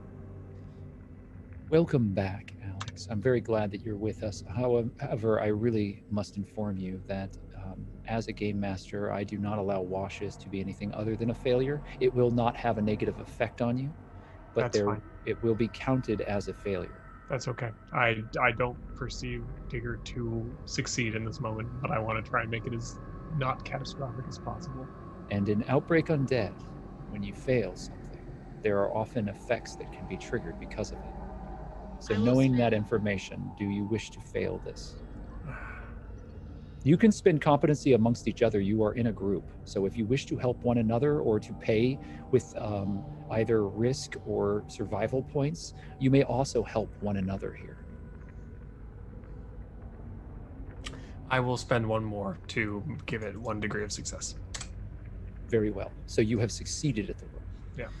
I will also spend 2 competency points to also succeed at this, since I traded 1 already. Very well. So all of you have succeeded in your composure rolls, meaning that no one will be affected by the appearance of this thing or the terror that it brings with it. That having been said, however, we have so much more to do here. First things first. Intent has been set for Achira, as you are going to be firing your crossbow. Juniper, what is your intent? I think Juniper, especially because Digger helped her directly, would go over to Digger to help him get up to get him mobile to start to escape. Okay, so you're going to try to help Digger lift them up and carry them away so that they're able to escape. Very well. And Digger, what is your intention? Not being used to relying on anybody, he has no thought that either of these people might help him. So he is going to immediately try and get up and gather his things, including his shovel and his pack, to try and get away. All Because right. he's never seen anything like this before. Yes, fair. So, if you're going to try to flee, that is the action that I'm hearing. You're trying to run away from the situation so that you have your pack and you're able to escape. First and foremost, Achira, you're going to be making your bow skill with your. Is that what you fire your crossbow with? Your bow? I will Or do you be have a using specialized my skill? pistol Pistol. stat Okay. for firing that bow. So use roll for me your pistol stat. You will have an additional dice of difficulty added to this, given the situation and the darkness that you are surrounded by. However, there will be no further penalties added to that as you fire. The only thing about it, your situation, that I need to tell you about specifically in this situation is that you are considered prone because both you and Juniper are on the ground, meaning that you need to add 2 additional blue dice to your roll, meaning you're going to roll, both of you, 3 blue dice as you stand up to escape and fire or whatever else you might do. That is going to remove you from the prone situation. The same is true of Digger, because Digger has been thrown and tossed to the ground. So you are also prone, and we'll add those speed dice to your roll as well. Digger, for you to flee, though, you're going to be making an endurance check. Okay. But before, I need you to do 2 things. Great. You're going to make that endurance check, but I need you to make a resist pain check first. And I Okay. need you to take 2, or I'm sorry, how much damage did you end up taking? You took 1 level of damage from Well, I that. have 1 injury. 1 injury, and that injury is a bone injury. To my left arm. So you need to add 1 dice of black difficulty to your roll. Okay, and this is for a resist pain? Yes, and you're going to see if you're able to bite back the pain and move forward without any further hindrance due to this intense injury in your arm. Copy. Juniper, you're going to be doing a lift pull with no dice of difficulty outside of those speed dice that I mentioned, as you are going to try to grab Digger and carry them out away from this. I am sorry to see these rolls tonight. God. This is not the scenario for the curse to return. Juniper, you have 5 degrees of failure and a speed of 10. Yeah. Digger, you have 2 degrees of failure. And I will roll your speed dice for you right here. Oh, sorry. No, that's all right. I can do it easily. So you're going to be moving on a 7 for your speed. And Achira, you're going to be operating on a 6 with 1 degree of success. Given the speed dice, Juniper, you're going to be acting last. And you will currently be catastrophically failing your attempt to make your way across this grove and grab onto Digger. Is there anything that you wish to do to mitigate that? I'd prefer not to break any limbs on the way over to help my new friend. I'm going to use 3 competency points to knock that down to 2 failures. So now I'm down to a total of 3 competency left. Very well. So you're going to lessen your failure, but you're not going to completely remove it or change it. I just need to save a couple of competency for later. If you would like, and I'll make this offer to you as well at any point, if you would like to sell me some of your failure, I will buy it from you for 25 risk. Each, right? Yes. So that's 2 more, so that's 50. Can I buy them off with survival points or no? Or am I thinking of a Gestalt? You cannot purchase failures away with survival points. I could just, maybe I'm just making stuff up, it's fine. No. Yeah, I'll sell them, take that risk, whatever, YOLO. Very well. It's So, fine. do you wish to buy all of it down and make it a single success? Because you cannot buy successes, only failures, and it'll bring it over so that your competency then, the competency that you spent converts into a success. Does that make sense? Yeah, So you'd have to buy 4, which means that you give me 100 risk. That's crazy. I will, I used 3, so I have 2 degrees of failure left. Can I just sell you 1 of those degrees of failure then? And then I just fell by 1. Yes, absolutely. Okay. So I will gain 25 risk. 100 is a and little much, yeah. your failure will only be 1 degree. We have an arrangement. All right. So that mitigates the catastrophe of Juniper running across, although we have yet to see how you actually fail this, because you will fail it on 10. Meanwhile, Digger, you'll be operating at 7, which means that we need to resolve your roll for that as well. But your resist pain is already a failure, meaning that for you to stand and run away, I will need an endurance check, and I will need that endurance check to be made with 3 black dice, as you are going to be in intense pain as you pull yourself up. And if you fail this, it can harm you, as you may put weight onto a damaged limb, and that is not something you want in this moment. So go ahead and make your roll, and let's resolve how that occurs. While you're doing that, Achira, you're going to be successful, but you are operating on a 6. I would like to spend 4 competency points to make this 5 successes for this headshot to this creature. All right. So you easily can spend your 4 competency points and turn this into a direct headshot, which means that you are going to strike this creature directly in the head. Now, making that choice, I want you to understand what you've seen before, knowing that these creatures have a tendency to resist that action. It takes them a while to get back up, though, and we just need time to be able to get away. Fair the enough. Other one stayed down for a while. It's a good choice. So I'm going to allow you to spend those competency, and you will be operating on a 6. And let's see how Gravedigger did with his endurance, which is 3 degrees of failure. Mm-hmm. So you have, on a 7, you're going to effectively fail unless you would like to mitigate that failure. So to make it a success, it would cost me 4 competency points, correct? It would cost you 4 competency points or an equal amount of risk. Okay, why don't we do... And you said it was 25 for me to sell you 1 failure? Yes. I will sell you 1 and spend 3. Excellent. So I have 25 additional risk.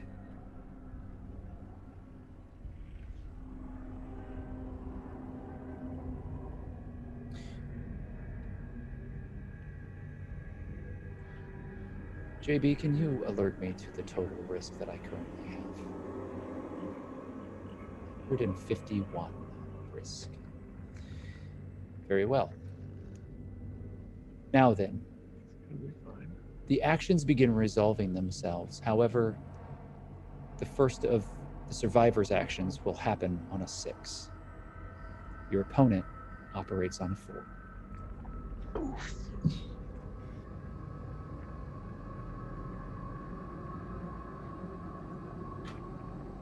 There is a moment as you raise your crossbow, pointing it at this foe, keeping it sharp in your sights, Achira.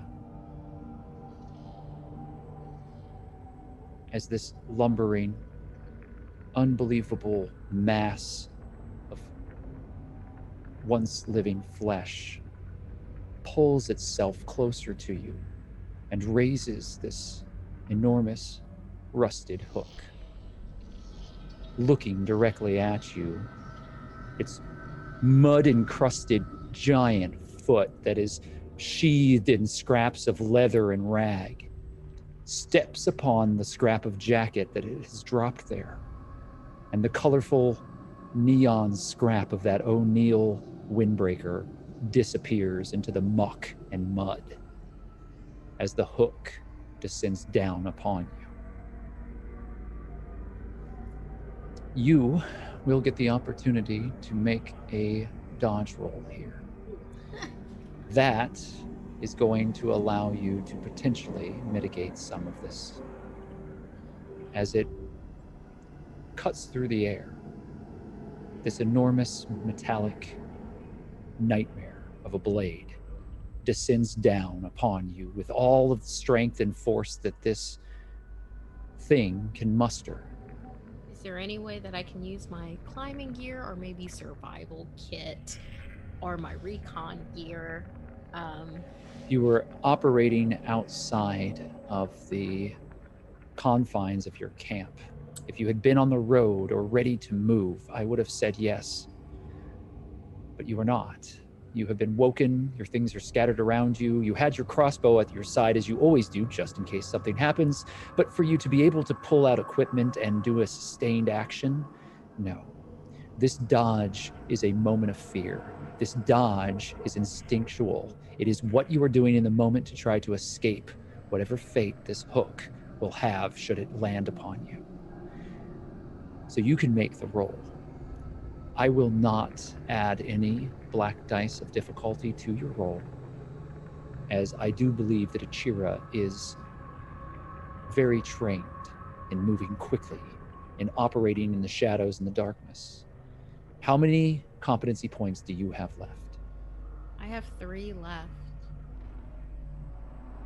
I'll use 2 of them not to get hit by this thing. The first thing that I'm going to do is I'm going to spin 50 risk. Oh, no. Can I take it back? As we've not resolved this, if you wish to take your 3 competency back, you may. But Well, it's remember that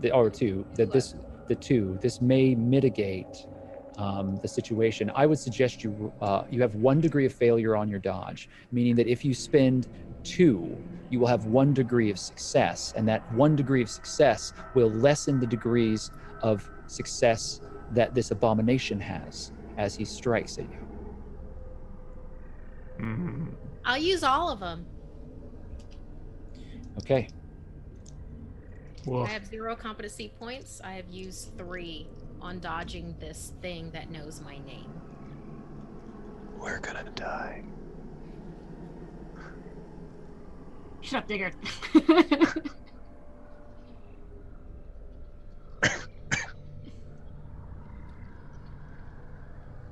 How many degrees of success did you buy?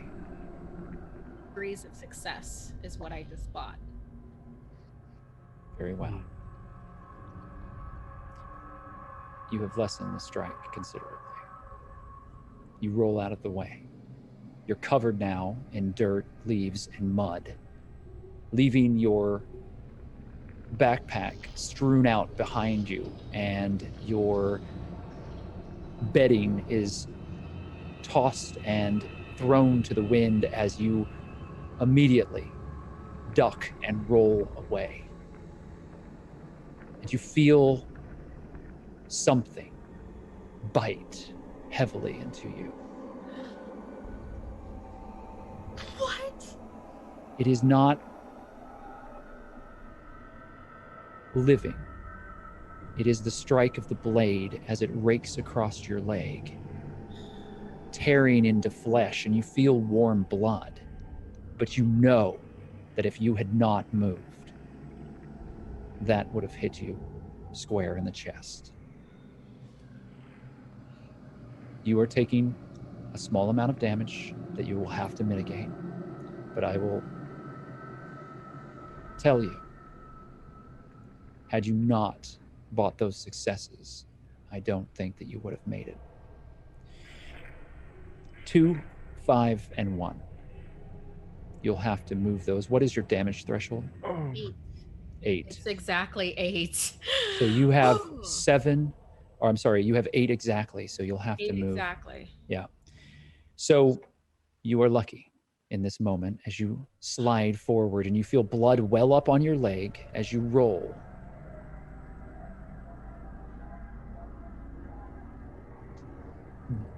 Buried deep in the ground, Juniper, you see this hooked blade. And you see the unrolled bedding that Achira was just in a moment before. And it is piercing exactly where her chest was. And you can see that Achira was scratched by that thing, but that the thrust that was just descended upon her was a killing blow, and it would have ended her. It turns its head. Now, in the flickering of faint moonlight, you can see its eyes. Empty black orbs behind tattered burlap. And you can see the disjointed jaw and lumpy skull of whatever this thing is. And you're eye to eye with it. As we come to your initiative and you raise your crossbow. Chira raises her crossbow. Exactly. I am speaking to you. You fire your crossbow and you perform a headshot. Like through the chin, up through the head. Like it comes out like a little hat. Bolt shoots through the jaw, and there's a thick black spray. Achira, you take 2 viral.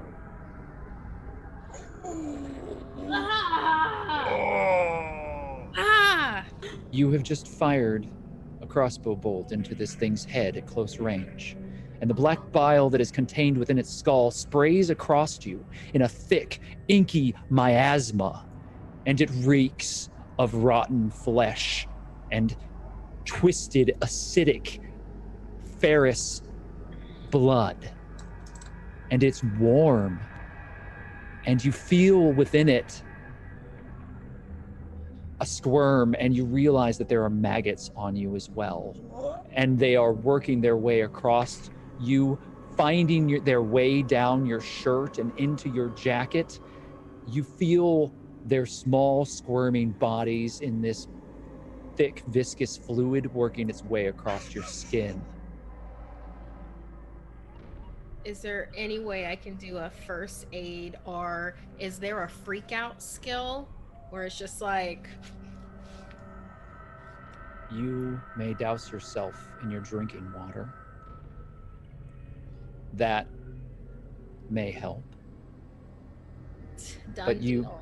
you have accepted 2 viral in this moment. You will I don't perhaps do it. stop any further viral from infecting you. Now, to remind you, you can carry a small amount of viral without immediately becoming fully infected, depending on the situation. However, once you are at risk, you must mitigate that risk. Do you understand? This is my first encounter with viral, so I hear what you're saying, and I don't want to have a virus. So I will do what needs to be done. Drinking water, cool. Freaking out, cool. Eating mushrooms, always cool. We will return to you next turn, and you can make the choices that you're going to make. However, this thing in front of you stumbles backwards.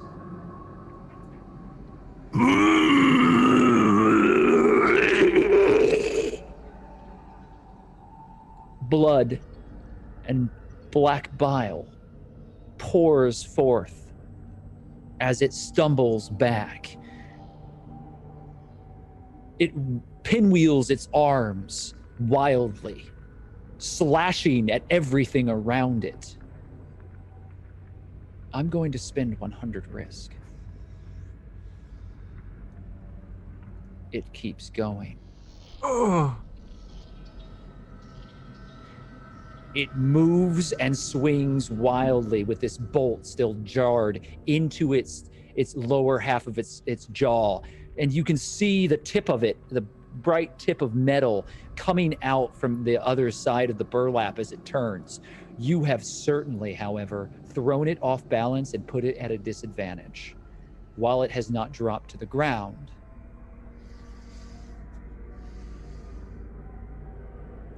it has been affected.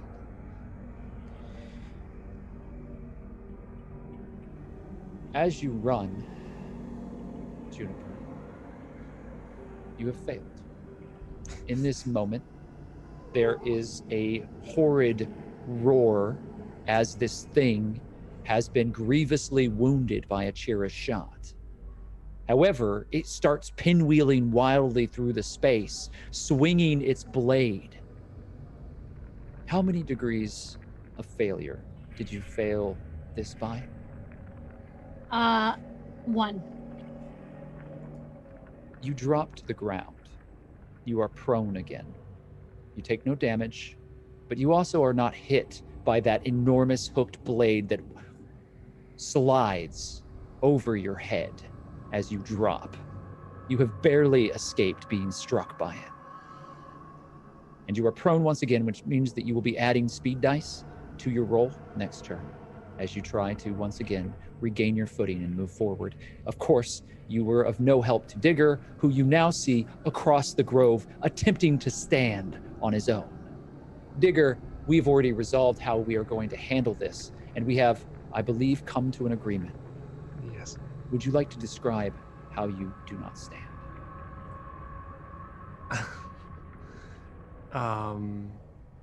So if I'm correct in my understanding of this, I am not able to go, but I've fallen while getting up, but I have not injured myself. You have not, because you have brought down most of Right. the Okay. degrees of failure, but you did not bring it to success. Is that correct? I believe I brought it to 1 success. 1 degree Yeah. success. So you are not harmed. You Yeah. are standing, but you have gone nowhere as you are trying to deal with the immense pain that is racking through the left side of your body. Okay. You believe your arm is broken. Yeah. So I'm holding my left arm against my chest. How close am I to my shovel? You are 5 feet away from your shovel. You were thrown into the tree that was right next to the one that it leans against. Okay. Now, my intention was to run and grab my things, but seeing her shoot it like she did and it not go down, and it now waving its arms around, is it facing away from me or is it looking at me still? It's facing away from you. With one arm, seeing as I can't move my left one, is it possible for me to make an attack at the back of it, being like a sneak attack or something like that? You may next round. Great. Then I'm going to head over and grab my shovel and try and position myself for the most advantage. You start making your way towards your shovel, and to remind those who are with us tonight, this is no ordinary shovel. No. This is a flat-bladed weapon that is more like an axe than a true shovel. Mhm. It is a spade shape, and it does have some functionality if you wish to dig. Yeah. However, it is razor sharp on both sides and has a number of very vicious spikes that have been driven into it. Yeah. The handle itself is about 6 feet long. Yeah. So you grab onto this weapon and you prepare yourself to fight. Mm-hmm. Let's begin our second round. I need intentions from all of you. How will you deal with this moment? We know what Digger is planning on doing. Attack the creature in the back while it's distracted. Juniper, what will you do? If I can do this in one move, I'd like to sit up and not stand, so it's a whole different roll, and shoot my bow and arrow that's in my pack next to me. Okay, so you're going to grab your weapon. You're going to take an arrow from the quiver. You're going to aim, and you're going to fire. Mm-hmm. You are on the ground. You are going to have to reposition yourself. Are you standing when you do this? I would just do it I would just kind of sit up and lean over and grab it and just shoot from the ground. Very well. That will help you somewhat with your speed dice, as that is the main concern in this moment. You will be rolling your bow skill, Yes. but you will be adding 4 blue speed dice to it to be able to arm yourself and prepare yourself for the shot, also dealing with the fact that you are prone on the ground. While you're doing this, I need you to make a composure check. Okay. And I will add one single black die to that composure check. We'll do that first. Sorry. That is What 5 is degrees. happening with you? 5 degrees of failure. I apologize, Alex. You have the misconception that all of the sessions that you have been a part of were the norm. I hate to tell you that those sessions were abnormal and that this tends to be a little more up to pace with what we expect here at Outbreak, Rag and Bone. Gosh. So you have 5 degrees of failure. Mm-hmm. Why don't you think about that, and I'll come back to you while we decide how we're going to deal with it. Okay. I will happily trade you risk if you wish to get rid of some I know of that those. is bad too. All this is bad. All options are bad. Achira, what is it that you intend to do this round? Yeah. Well, since I did 3 speed dice last round and I managed to dodge and also fire, I'm no longer prone, yeah? You are no longer prone. Achira is going to, because she always has this on her body, like I've done previous rolls that she has this, her hand scythe, she's gonna slash the back of this thing's legs to at least where it can't be mobile, hopefully. All right. So you're going to make your way into a position where you can slash with your hand scythe. You're going to do so from a low position and hope to hamstring it effectively, correct? Going closer to this creature and literally putting more in harm's way, I just would like to put out there that it's a possibility that being behind the creature that closely, that could count as a location hazard. In the strictest sense of the rules, Achira, you are already in that location hazard and have been now. But there's like cake layers on things. I will sell you, because of your bravery and the moment that has passed and your headshot, I will sell you degrees of failure, or rather I'll buy degrees of failure from you for 25 risk apiece now, which is a 50% discount from where you were just a moment before. Guess we'll have to see what the roll is and then I'll decide. So be it. I would say that for you to reposition yourself and make this sort of strike, we will just have you keep it simple and have you attack with your hand scythe. So use your attack skill for your slash, and let's see if you're able. I imagine this is a slashing attack. So make your slash attack. I need you to make a composure check though, as you have been covered in this bile, and I will remind you that if you don't spend your action dousing yourself in your canteen, that you will still be covered in the black bile. Yeah. So the choice is up to you. I totally get that. But maybe I'll get such a success that while I'm slashing this creature, I fling it from me with the force of my action. You know what? We don't know. Maybe Roll20 is just gonna be nice for once. Roll20 might be, but I don't know that I would be that nice. For the black bile to magically whisk off of you in a acrobatic move, I feel that it would break the reality of our scenario. If you wish to have it removed, you'll have to douse yourself in water. However, your composure roll is 1 degree of failure. We have a 5 degree of failure on the composure for Juniper. Digger. Yes. Make your composure roll, and I will add no additional dice of difficulty or black dice upon that. It will be a straight roll for you. Copy. You are used to dealing with the dead. You have 1 degree of success. Okay. So you have no ill effects that have come over you in this moment. Achira, do you wish to keep that 1 degree of failure for your composure? I have 0 competency points, so I have no choice. I'm not going to trade it for risk at this point. And Can even if you I- had, you can't buy successes with risk, so it would just bring you to a lesser failure. Can I spend 2 to make her have a success? You can spend competency points to give her a success, yes, if you Okay. choose to do so. I will spend 2 to give you a success, and I will just say, focus! The word has come from someone who you know is well trained in surviving in these apocalyptic times.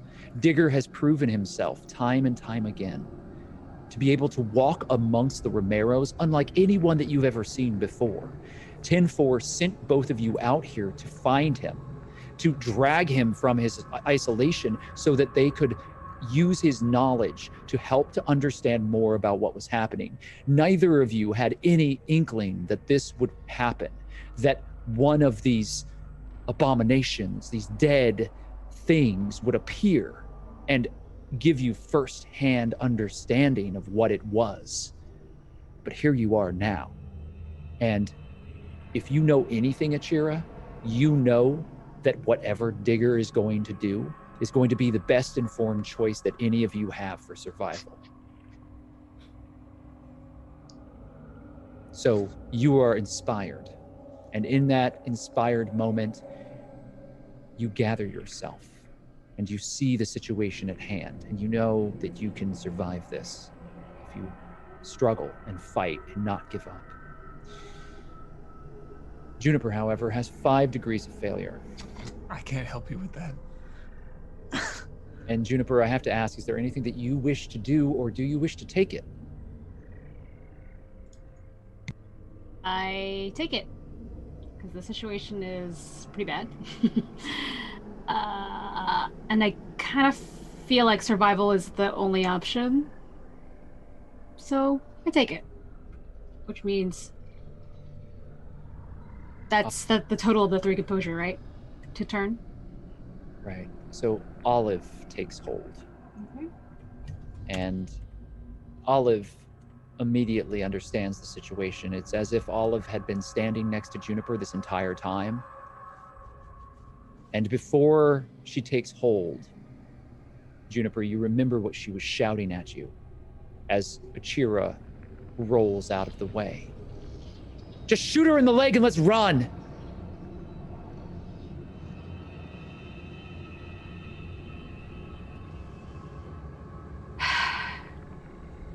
Let's do this. Olive, what is your intention in this moment? I think I would still shoot the Romero. Okay. So where and how are you going to shoot this Romero?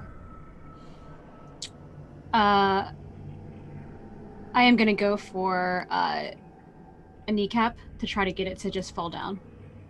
Okay, so you're going to try a leg shot with your arrow, your bow, and you level it. Olive, you're going to be making a bow strike. I'm giving you 1 black dice of difficulty due to the darkness here. Otherwise, you have no hindrances. But remember, given the situation that you're currently in, you will be using 4 blue dice to determine your speed in this action. Certainly the fact that you have awoken has also slowed you down somewhat, but I will not add additional blue dice to that situation. All right, so you'll be making your bow strike. Achira, you are going to move forward and you're going to make your slash attack. You have only the 2 blue dice for your attack. And Gravedigger. Yeah. You have grabbed onto your weapon and are slashing forward. You have 2 blue dice, and you will be attacking with a slash as well. Okay. No black dice of difficulty are added to the slash because you're behind them. Achira, do you have any questions before we move forward? I'm sorry, you're muted, I think. I said it very low. I said, nope, let's see how this turns out. You have... And then I rolled. Okay. I have good news. Olive, you have 5 degrees of success on a bow shot, meaning that you have hit your target critically. However, you're operating on 19, which means that it's going to happen at the very end of the round no matter what happens. Achira, you have 2 degrees of success on your slash, operating on a 7, which is very good. Gravedigger, you have a degree of failure and you're operating on a 14. It took you far too long, and when you grabbed onto the shaft of your axe, picking it up, this wave of pain rushes through you. Do you wish to keep that degree of failure? I would like to spend 3 points to make it 2 successes. So be it. That means 2 slashes are going to strike this thing, along with a bow shot. However, once again, your opponent operates on a 4.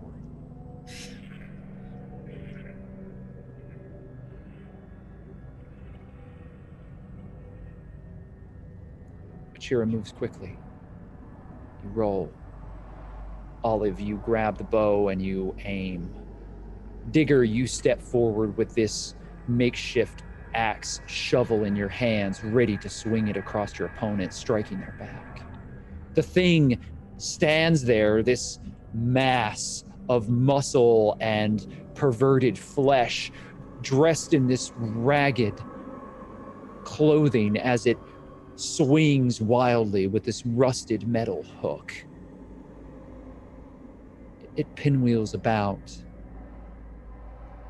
and then it stops and reaches one meaty claw up to its chin. And you hear a wet, sucking noise as the bolt is pulled forth, and black bile shoots once again in a gout across the chest of this thing.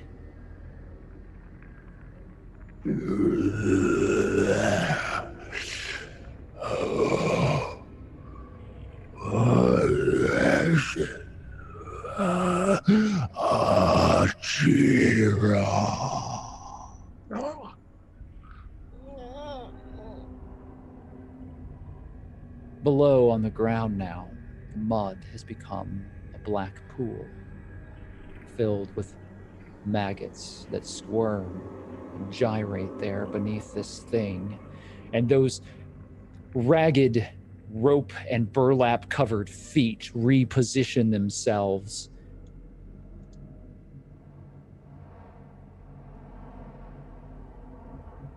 And they swing at you again, Achira.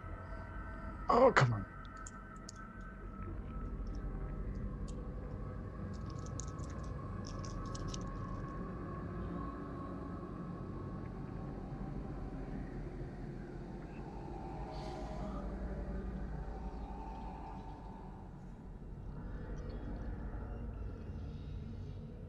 If you forego your slash, as this thing swings at you, I will allow you to make a dodge, and we will compare the two. But that means that you will not be in a position to strike at this thing, and you will lose the advantage that you have earned. Can I use my 2 successes for the dodge? Typically, that's not how it would work, but I will, this time, allow it. If you are willing to give me 25 risk in return. Ah! Nox. Everything has a price.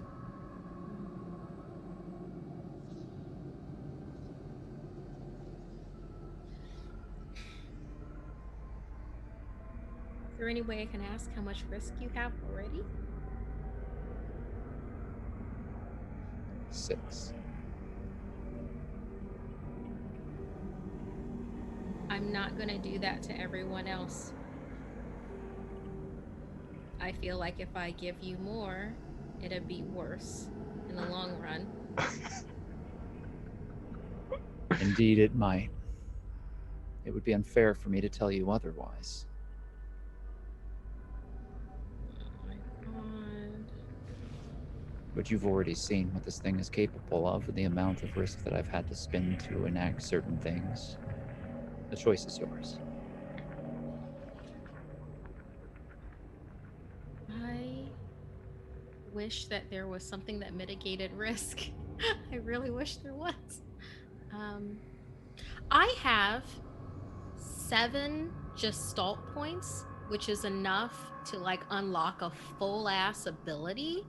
Is there any way that I can do a type of trade with some of that? You would I trade I kept Gestalt. I kept those for a rainy day, and those are very powerful. Each Gestalt point is worth around 200 survival points. Yeah. And you Can would I trade use one of Gestalt for an those? advantage in this situation. We're falling deep off the map of what is allowed within the rulebook, but I feel that this line of negotiation has merit. So if you give me a single Gestalt point, we call the whole deal done. You can have 2 successes on your dodge, nothing else needs to be rolled or failed, and I will earn no additional risk. But you will have spent effectively 200 survival points to have earned it. I was saving those for something really important, and you know what? Maybe that important thing was now. So you're going to spend a Gestalt point. Which is basically 200 survival points. Then we have an arrangement. You have 2 degrees of success on your dodge, Achira, and that is a very good thing. You won't be striking, but you may very well survive.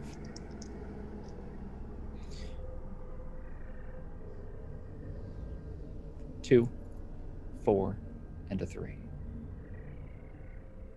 to your damage track. With 2 successes and dodge? That is correct.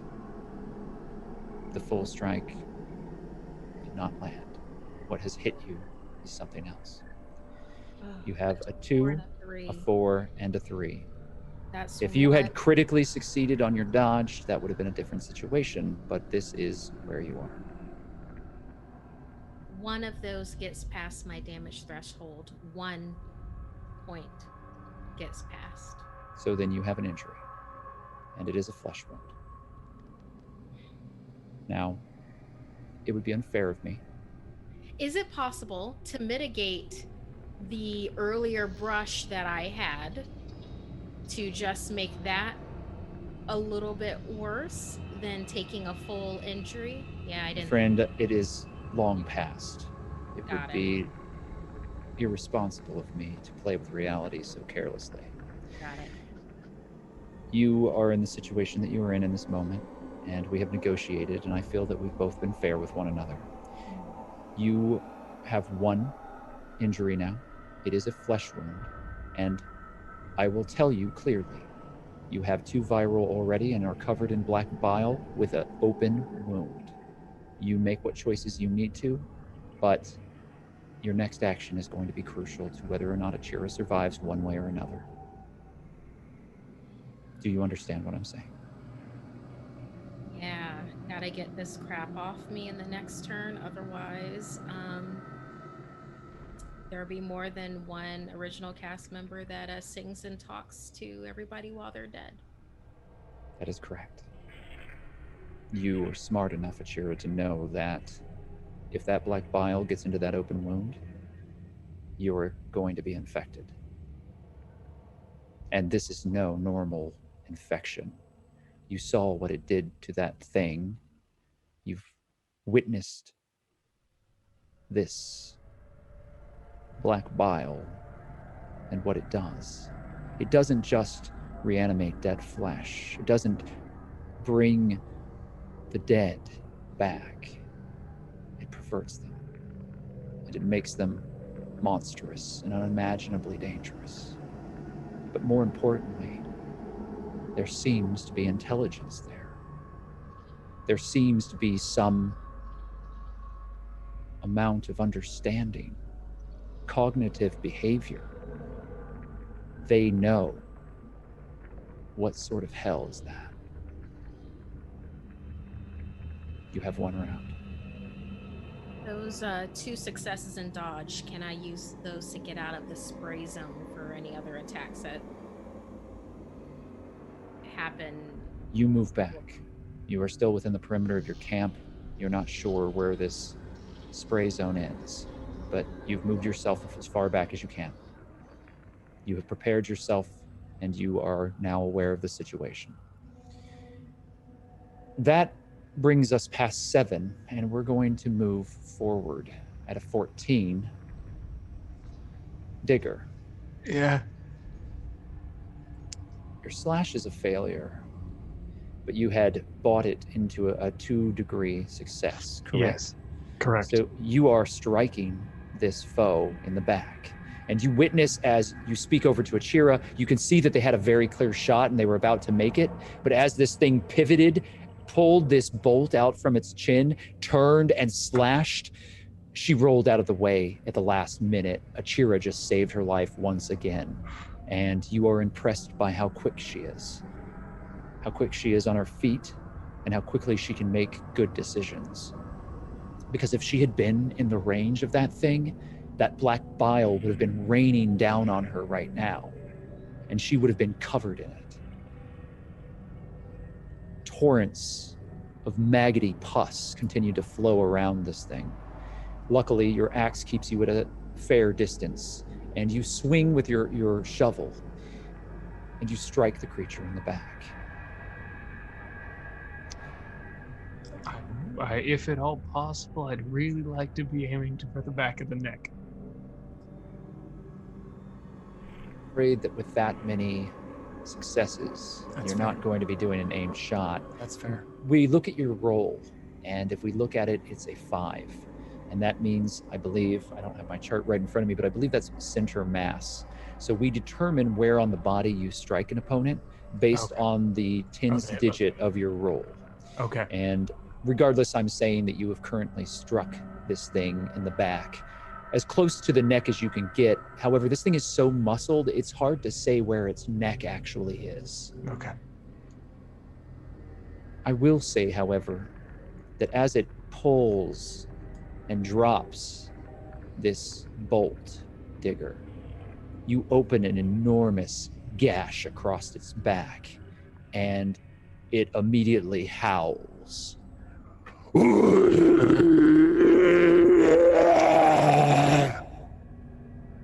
As you strike across it, raking across the flesh of its back, you can see that you have pierced through its warty hide, and you see rotten flesh beneath, and a torrent of squirming white maggots pour forth. But you notice something, Digger. You know the dead. You know how they function. You know that the blood, while flowing very weakly, doesn't truly stop. They don't have heartbeats per se, but there is a circulatory system in the dead. The Romeros that walk are in the very faintest of senses, alive, as it were. Their brains function on a certain level, like automatons. This thing is not functioning like that, and the torrents of this black blood that are being pumped out of it make you believe that the circulatory system of this thing must be much stronger. And you didn't witness it breathing before, but it has been making these ragged, jagged, sucking noises. And you wonder if perhaps it's either remembering that it needs to breathe or whether it requires air. You're not certain.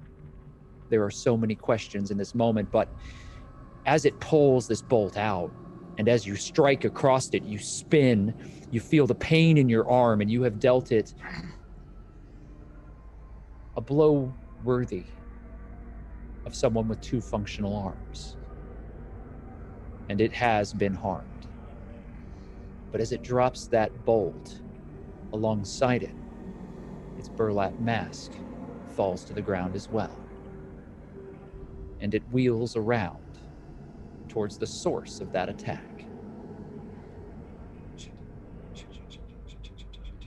Unfortunately, I have too few risk to do anything else to you. However, you get a full look at what this thing holds beneath its mask. What it calls, perhaps, its face. And I need you to make a composure roll. There are 3 black dice of difficulty as it looks you directly in the eyes. Okay. The orbs of its eyes are corrupted, fully blackened. Like the bile that shoots forth from it, you have 3 degrees of success and you are unmoved. 4 degrees of success and you are unmoved. Part of you finds this fascinating. The orbs of its eyes are completely corrupted and black.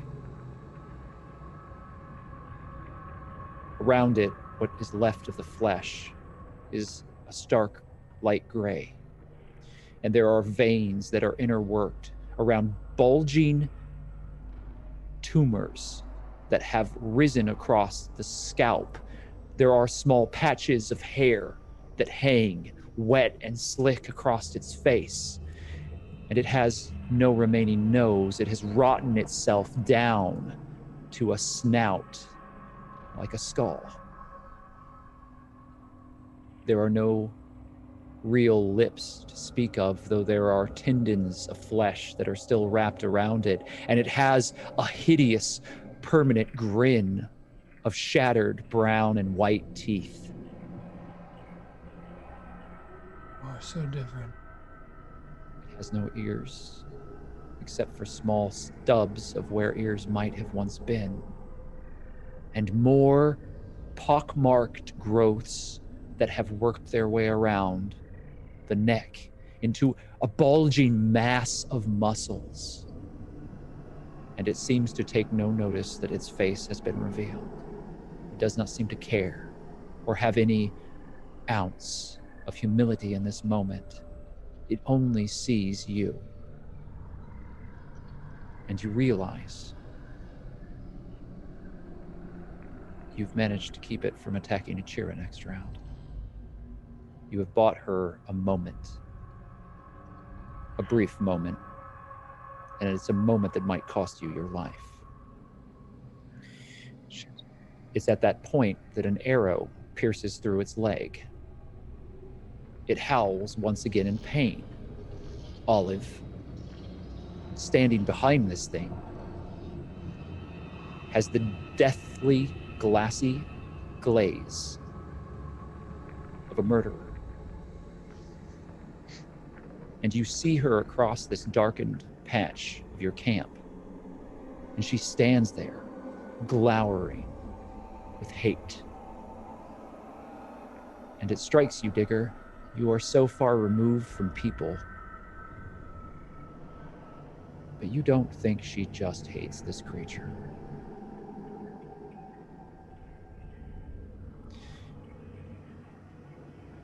With all of your successes, Olive, you have effectively destroyed this thing's kneecap. As the arrow shoots through its leg, stopping at about halfway, there's a horrible mass of muscle and sinew. This thing is huge, as I've described. The arrow should have shot clean through, but it stopped halfway.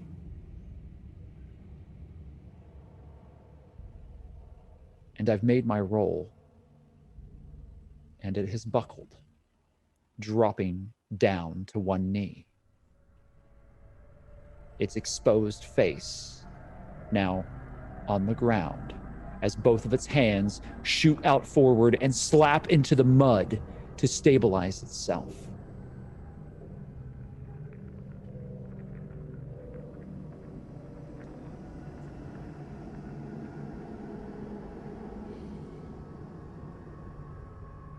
That is the end of the round.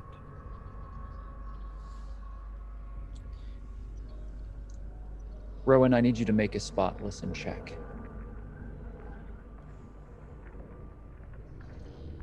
This is going to determine whether or not they receive reinforcements. Rowan, you have 1 degree of failure. You have a couple of options. You could spend your competency, or you could sell me your degree of failure and then buy a degree of success with a single competency. I will sell you a degree of failure for 50 risk, as you are not in the middle of this situation. You are further away. And for you to be able to hear this in time, to hear the howls, mean that you're going to have to travel with your small squad very quickly to reach them in time. Assuming there's anything to be found. How do you wish to handle this, Rowan? I'll go ahead and, as an agent of chaos, give you some more risk and use a competency. You spend 1 competency point, you now have a success, which means that you do hear these echoing howls further in the forest, maybe half a mile away.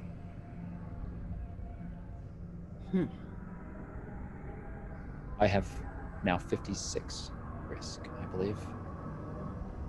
I'm sorry, 62 risk.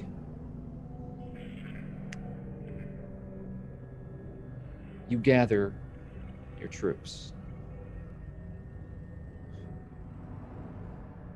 The truck that has been carrying you through these streets, Rowan, is not the best that the Citadel has to offer, but your main caravan is further back. You're in a scouting detachment.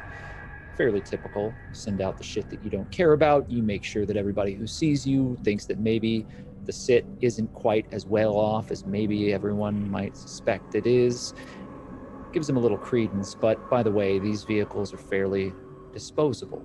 The back of it has been completely sheared off, and it's now a set of wooden planks. And the engine is an old diesel engine that has been converted, and it sticks out from the cab in weird angles, as this was not the original engine in the vehicle itself.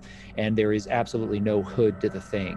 It is painted over from years of rust, and there are holes all over it. Open cab with no doors on either side. Philippe is driving, and you have a number of individuals with you. There are 4 total in this scouting party. Inside of the cab of this truck is a single battery-operated radio that has a range of about 3 miles, and you're able to use that to communicate with the rest of your detachment.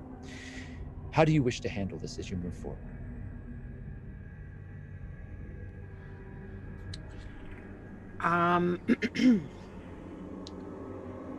I lean down to Philippe and tell him, I hear something coming off from that way.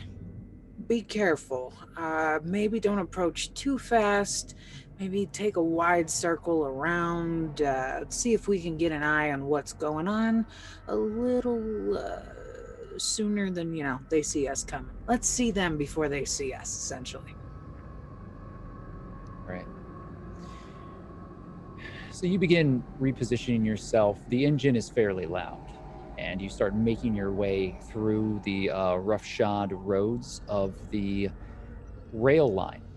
You're driving on top of these rails, and the radio broadcast was clear. You'd followed through on what 10-4 had told Achira to do, where they were supposed to go.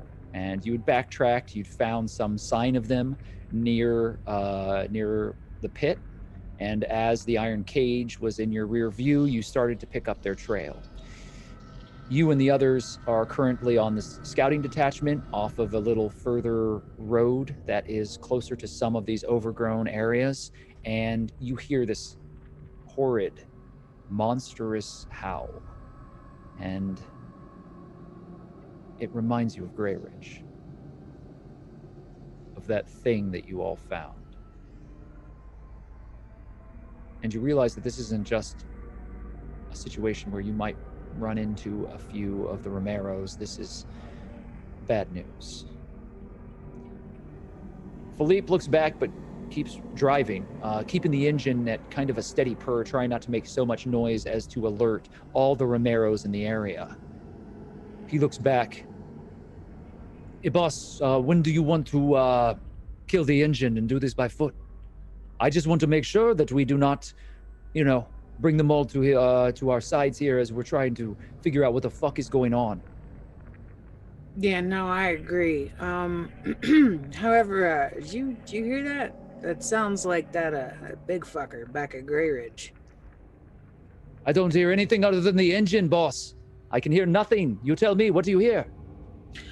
Oh, you remember that giant mass of a creature that took a headshot and seemed to get back up? Yeah, I try to forget about that every day. Yeah, don't forget about that. I have a feeling we're gonna have to deal with him again fairly soon. Fuck that noise. Yeah, do we have anything bigger? Maybe perhaps We got a few of these, and he throws back a grenade, and you catch it. Okay, this is good. I realize you don't want to attract any more Romeros over near us, but maybe a good solid hit with a vehicle might actually put that thing down for a second. Maybe. I mean, you separate tops of things from bottoms of things, and they have a very hard time walking after. Putain la merde, I love my job. And he hits the gas, and you start to actually mow through terrain. You're off-roading now, and you're mowing through underbrush as he dodges around tree trunks on this really souped-up, old, screwed-up half truck. And your headlights are on, and he's darting around the dark corners. It's actually a little harrowing to the others that are here. You're used to Philippe's driving, so you're used to him doing sorts of daredevil things like this. I am going to make a single roll to see how he does, because if he does fail horribly, this would be very bad. No, he's got 1 degree of success, which means that perhaps things are a little closer than they should be. Do you want to spend anything to assist Philippe in the drive action if you want him to maybe make a grand entrance, as it were? Oh yeah. Let's see. I spent 1 competency on the last one, right? When I gave you risk. Yes. So if you want, you can raise his successes. But currently he only has 1 degree of success on this. And if I have more, I can auto trigger some abilities. Yeah, I'll give him my last 3. You're gonna give him all 3? Oh yeah, grand entrance. Maybe hopefully he'll take the guy out too. I'm gonna take 2 of them from you, and I'm gonna allow you to keep 1 for yourself. Because he only needs 3 to hit that, and so that's where we're gonna leave that. All right, so you're rushing through very dense forest on the back of this battle wagon as Philippe charges you and 2 other of the Citadel warriors through this space towards the noise that you heard, the howl. And I need the intention now of Achira, Digger, and Olive as we move forward into a 3rd round.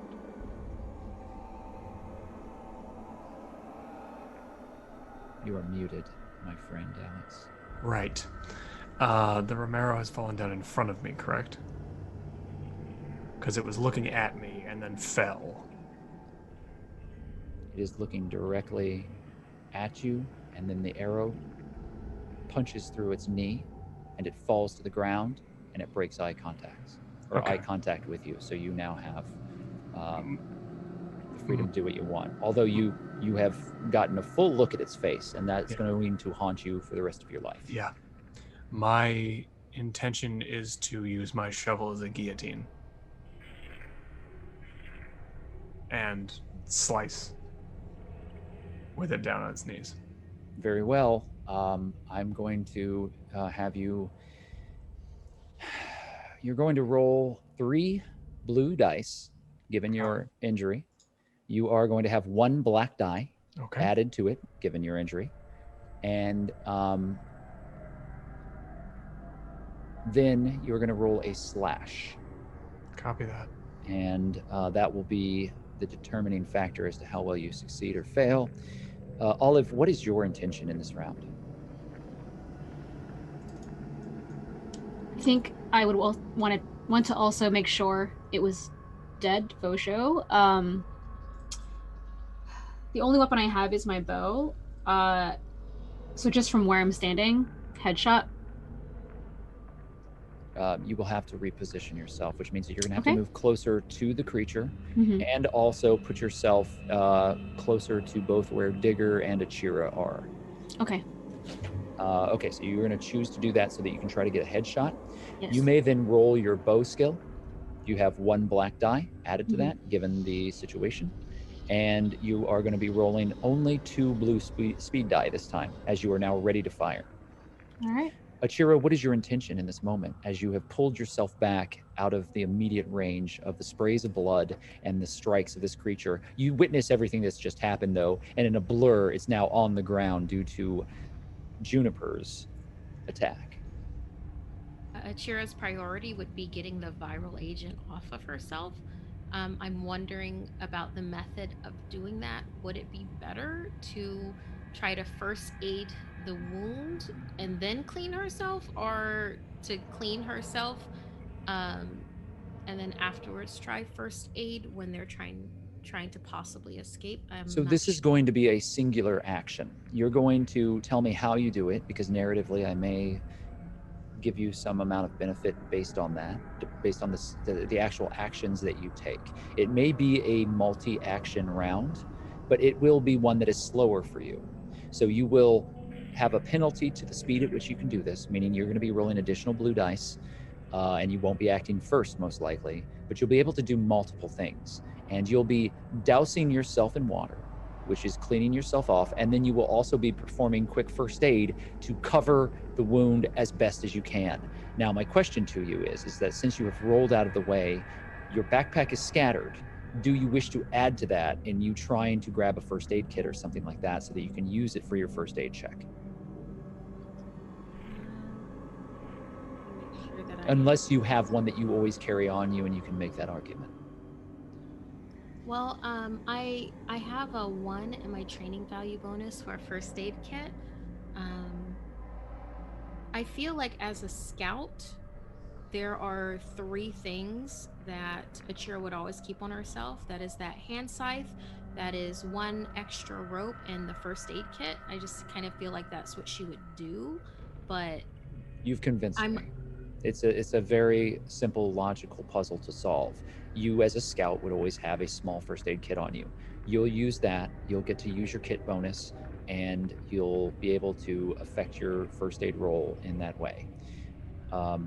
You have, even though it's dark, I'm not going to give you any black dice of difficulty on this, as you're not. It's stressful, but it's not difficult. Now, all of this is with the caveat before we make these full determinations on how this is going to work. I want all of you to make a third composure check. And I'm going to say it's sure that you're not looking at this thing's face and that you're far enough away. Juniper, you are now close enough to see this thing. So you and Digger both make composure rolls with 3 black dice of difficulty on it, as it has revealed its face in a way that it's unnatural and terrifying to you. However, it sure as hell doesn't matter to Achira, because Achira has 4 degrees of success. Juniper has 1 degree of success, and Gravedigger has 3 degrees of success. What's happening? Apocalypse has made us numb. All of you are numb to the appearance of this creature. This abomination, as hideous and nightmarish as it is, as unbelievably contorted as its flesh may be, as twisted as it is, you are unmoved, and you realize that you have to survive. And all of you focus on the task at hand. There are no penalties that I'll be adding to any of your rolls based on your composure. So with that, Juniper, Olive, you've already made your bow strike.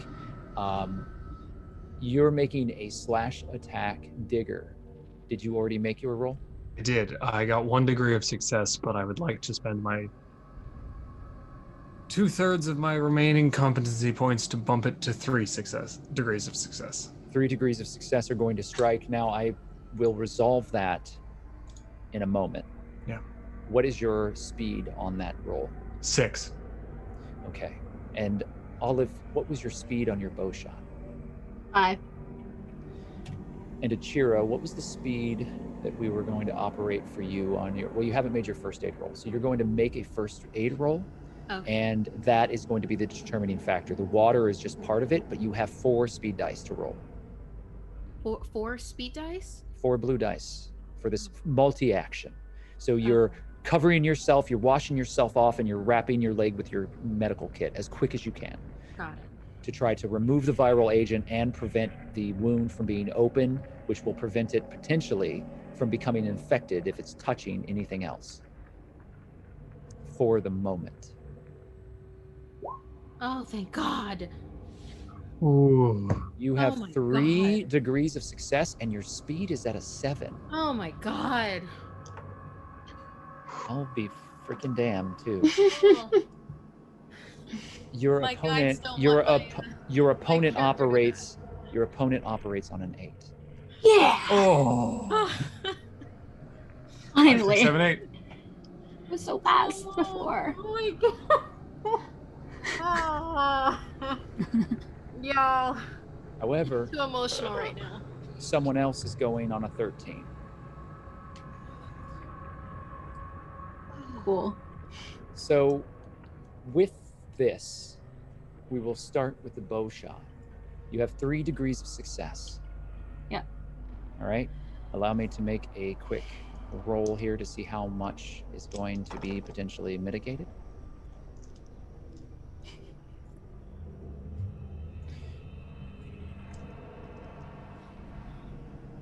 The arrow pierces into what part of the body were you aiming at?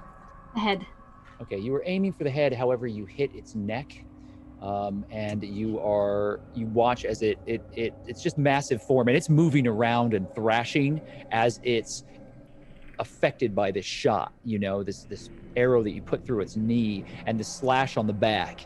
You know, the dead don't typically react to nerve damage, and it doesn't feel like this thing is in pain, but it feels like it's very aware of when it is hit or struck, and it knows when its body is being rended apart. And you step forward with deadly accuracy, Olive, and you just barely miss the base of the skull as this arrow pierces through its neck and jolts out the other side of it. And you only see the tip and the coral on the far end of the arrow, the feathers as they're sticking out on the far end of this. That arrow is as long as this thing's neck is. And you only see those 2 small bits that are now lodged into it. And Olive, in this moment, you realize this thing isn't going to carefully pull that out the way it pulled its bolt out. This is stuck there. And there's a wet gurgling noise as more of this black bile starts shooting in gouts from those wounds. It does spray, but not nearly as powerfully as it sprayed initially. So it does seem to have less of this black bile present as it's burbling now, and there is a thick pool of it around this creature. You fire. The next thing that happens is, I believe, Digger, is that correct? Yes? Yes, Yeah, I got Digger, you a slash. 6. And so you have 3 degrees of success. Yes. Try to remove the head from this creature with your bladed shovel axe, and you swing downward as powerfully as you can. You have a 54, which effectively means that you're going to be hitting the center mass once again. However, it keeps moving, and you're unable to strike it directly on the neck. I will make a couple of rolls here.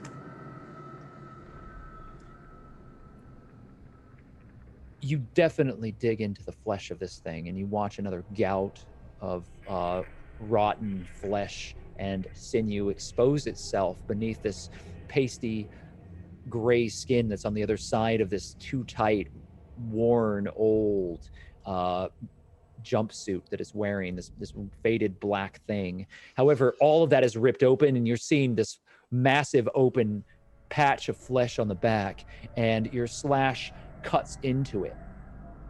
And it doesn't seem affected by the strike. You have certainly wounded it again, but removing its head, you certainly have not.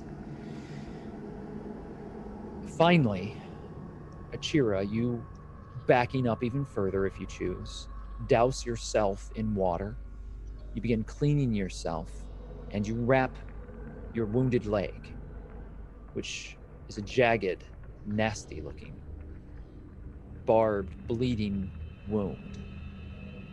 You think that you may end up needing to stitch that up by the time this is all done. But when you put pressure on it, you realize that you're able to stop the bleeding, and you work very quickly. And to your best knowledge in this moment, you have prevented the black bile from entering that wound, to the best of your knowledge. I honestly don't know how I could have rolled better. No, it was an exceptional action. It was well handled. It was well thought out. But we are where we are. Yeah. If you are infected, you have done everything that you could have to have prevented it.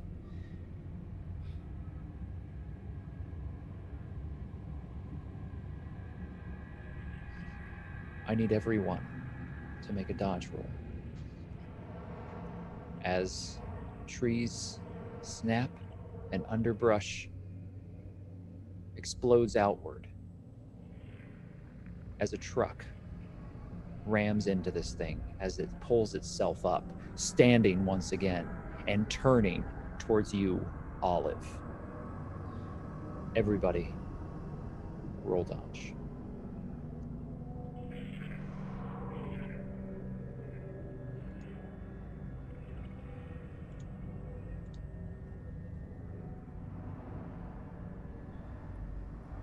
All right.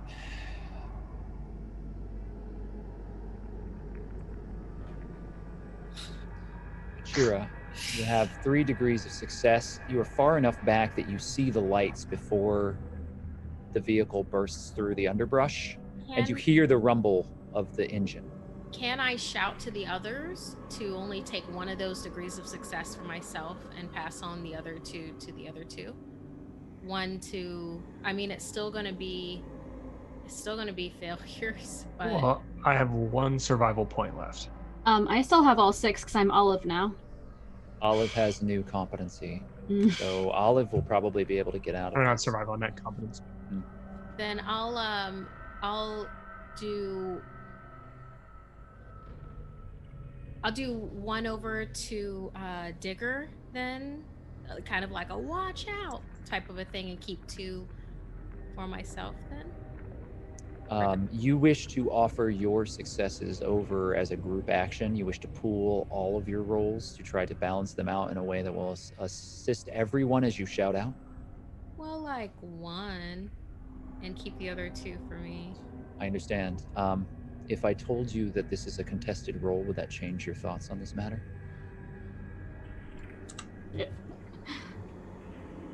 A little bit. We'll be honest, a little bit. But also, Digger helped me out a lot. Both of them did. Achira would still spend 1 towards Digger. Wish I could have more to spend towards others. What is my current risk pool? I'm at 67 risk. I think I'm all right. I think I'm fine with this. You can create a bit of a shared pool if you choose. Digger, you have 1 degree of failure. Juniper, you have 3 degrees of failure. Olive, are you going to spend competency to change this into a success? Yes, I will spend the 4 that I need to make it 1 success. Again, I will say out loud that this is a contested roll. And you may wish to put additional competency into that, but I will wait and reveal to you how many you need once I make that roll. That having been said, I will also remind all of you that if you do have additional competency points, you can turn them in at the end of the session for survival points. So you do not need to feel like you need to burn through all of your competency. Each of them is worth 10 survival points. Okay. So if you have a pool of competency when this is all over, they convert into survival, which you can then use later on. That said, we currently have Juniper at 1 degree of success, and we have Achira at 2 degrees of success with a floating single degree of success that she's willing to give to Digger in a shout. Digger, You have spent your remaining competency point. I have one competency point remaining, which I could spend to make it a singular success instead of a non-existent flat. Well, if you spend a single success, you will have only with Achira's, you will have a single success. So Yes. you would then have the one. If you would like, you can buy down your degrees of failure. Mhm. If you were to give me 25 risk, you can remove that single point and then make that 2 degrees of success. I will do that. Very well.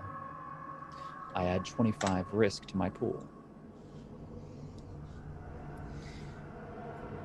I have to make a roll that is crucially important to this scenario. That is an 18.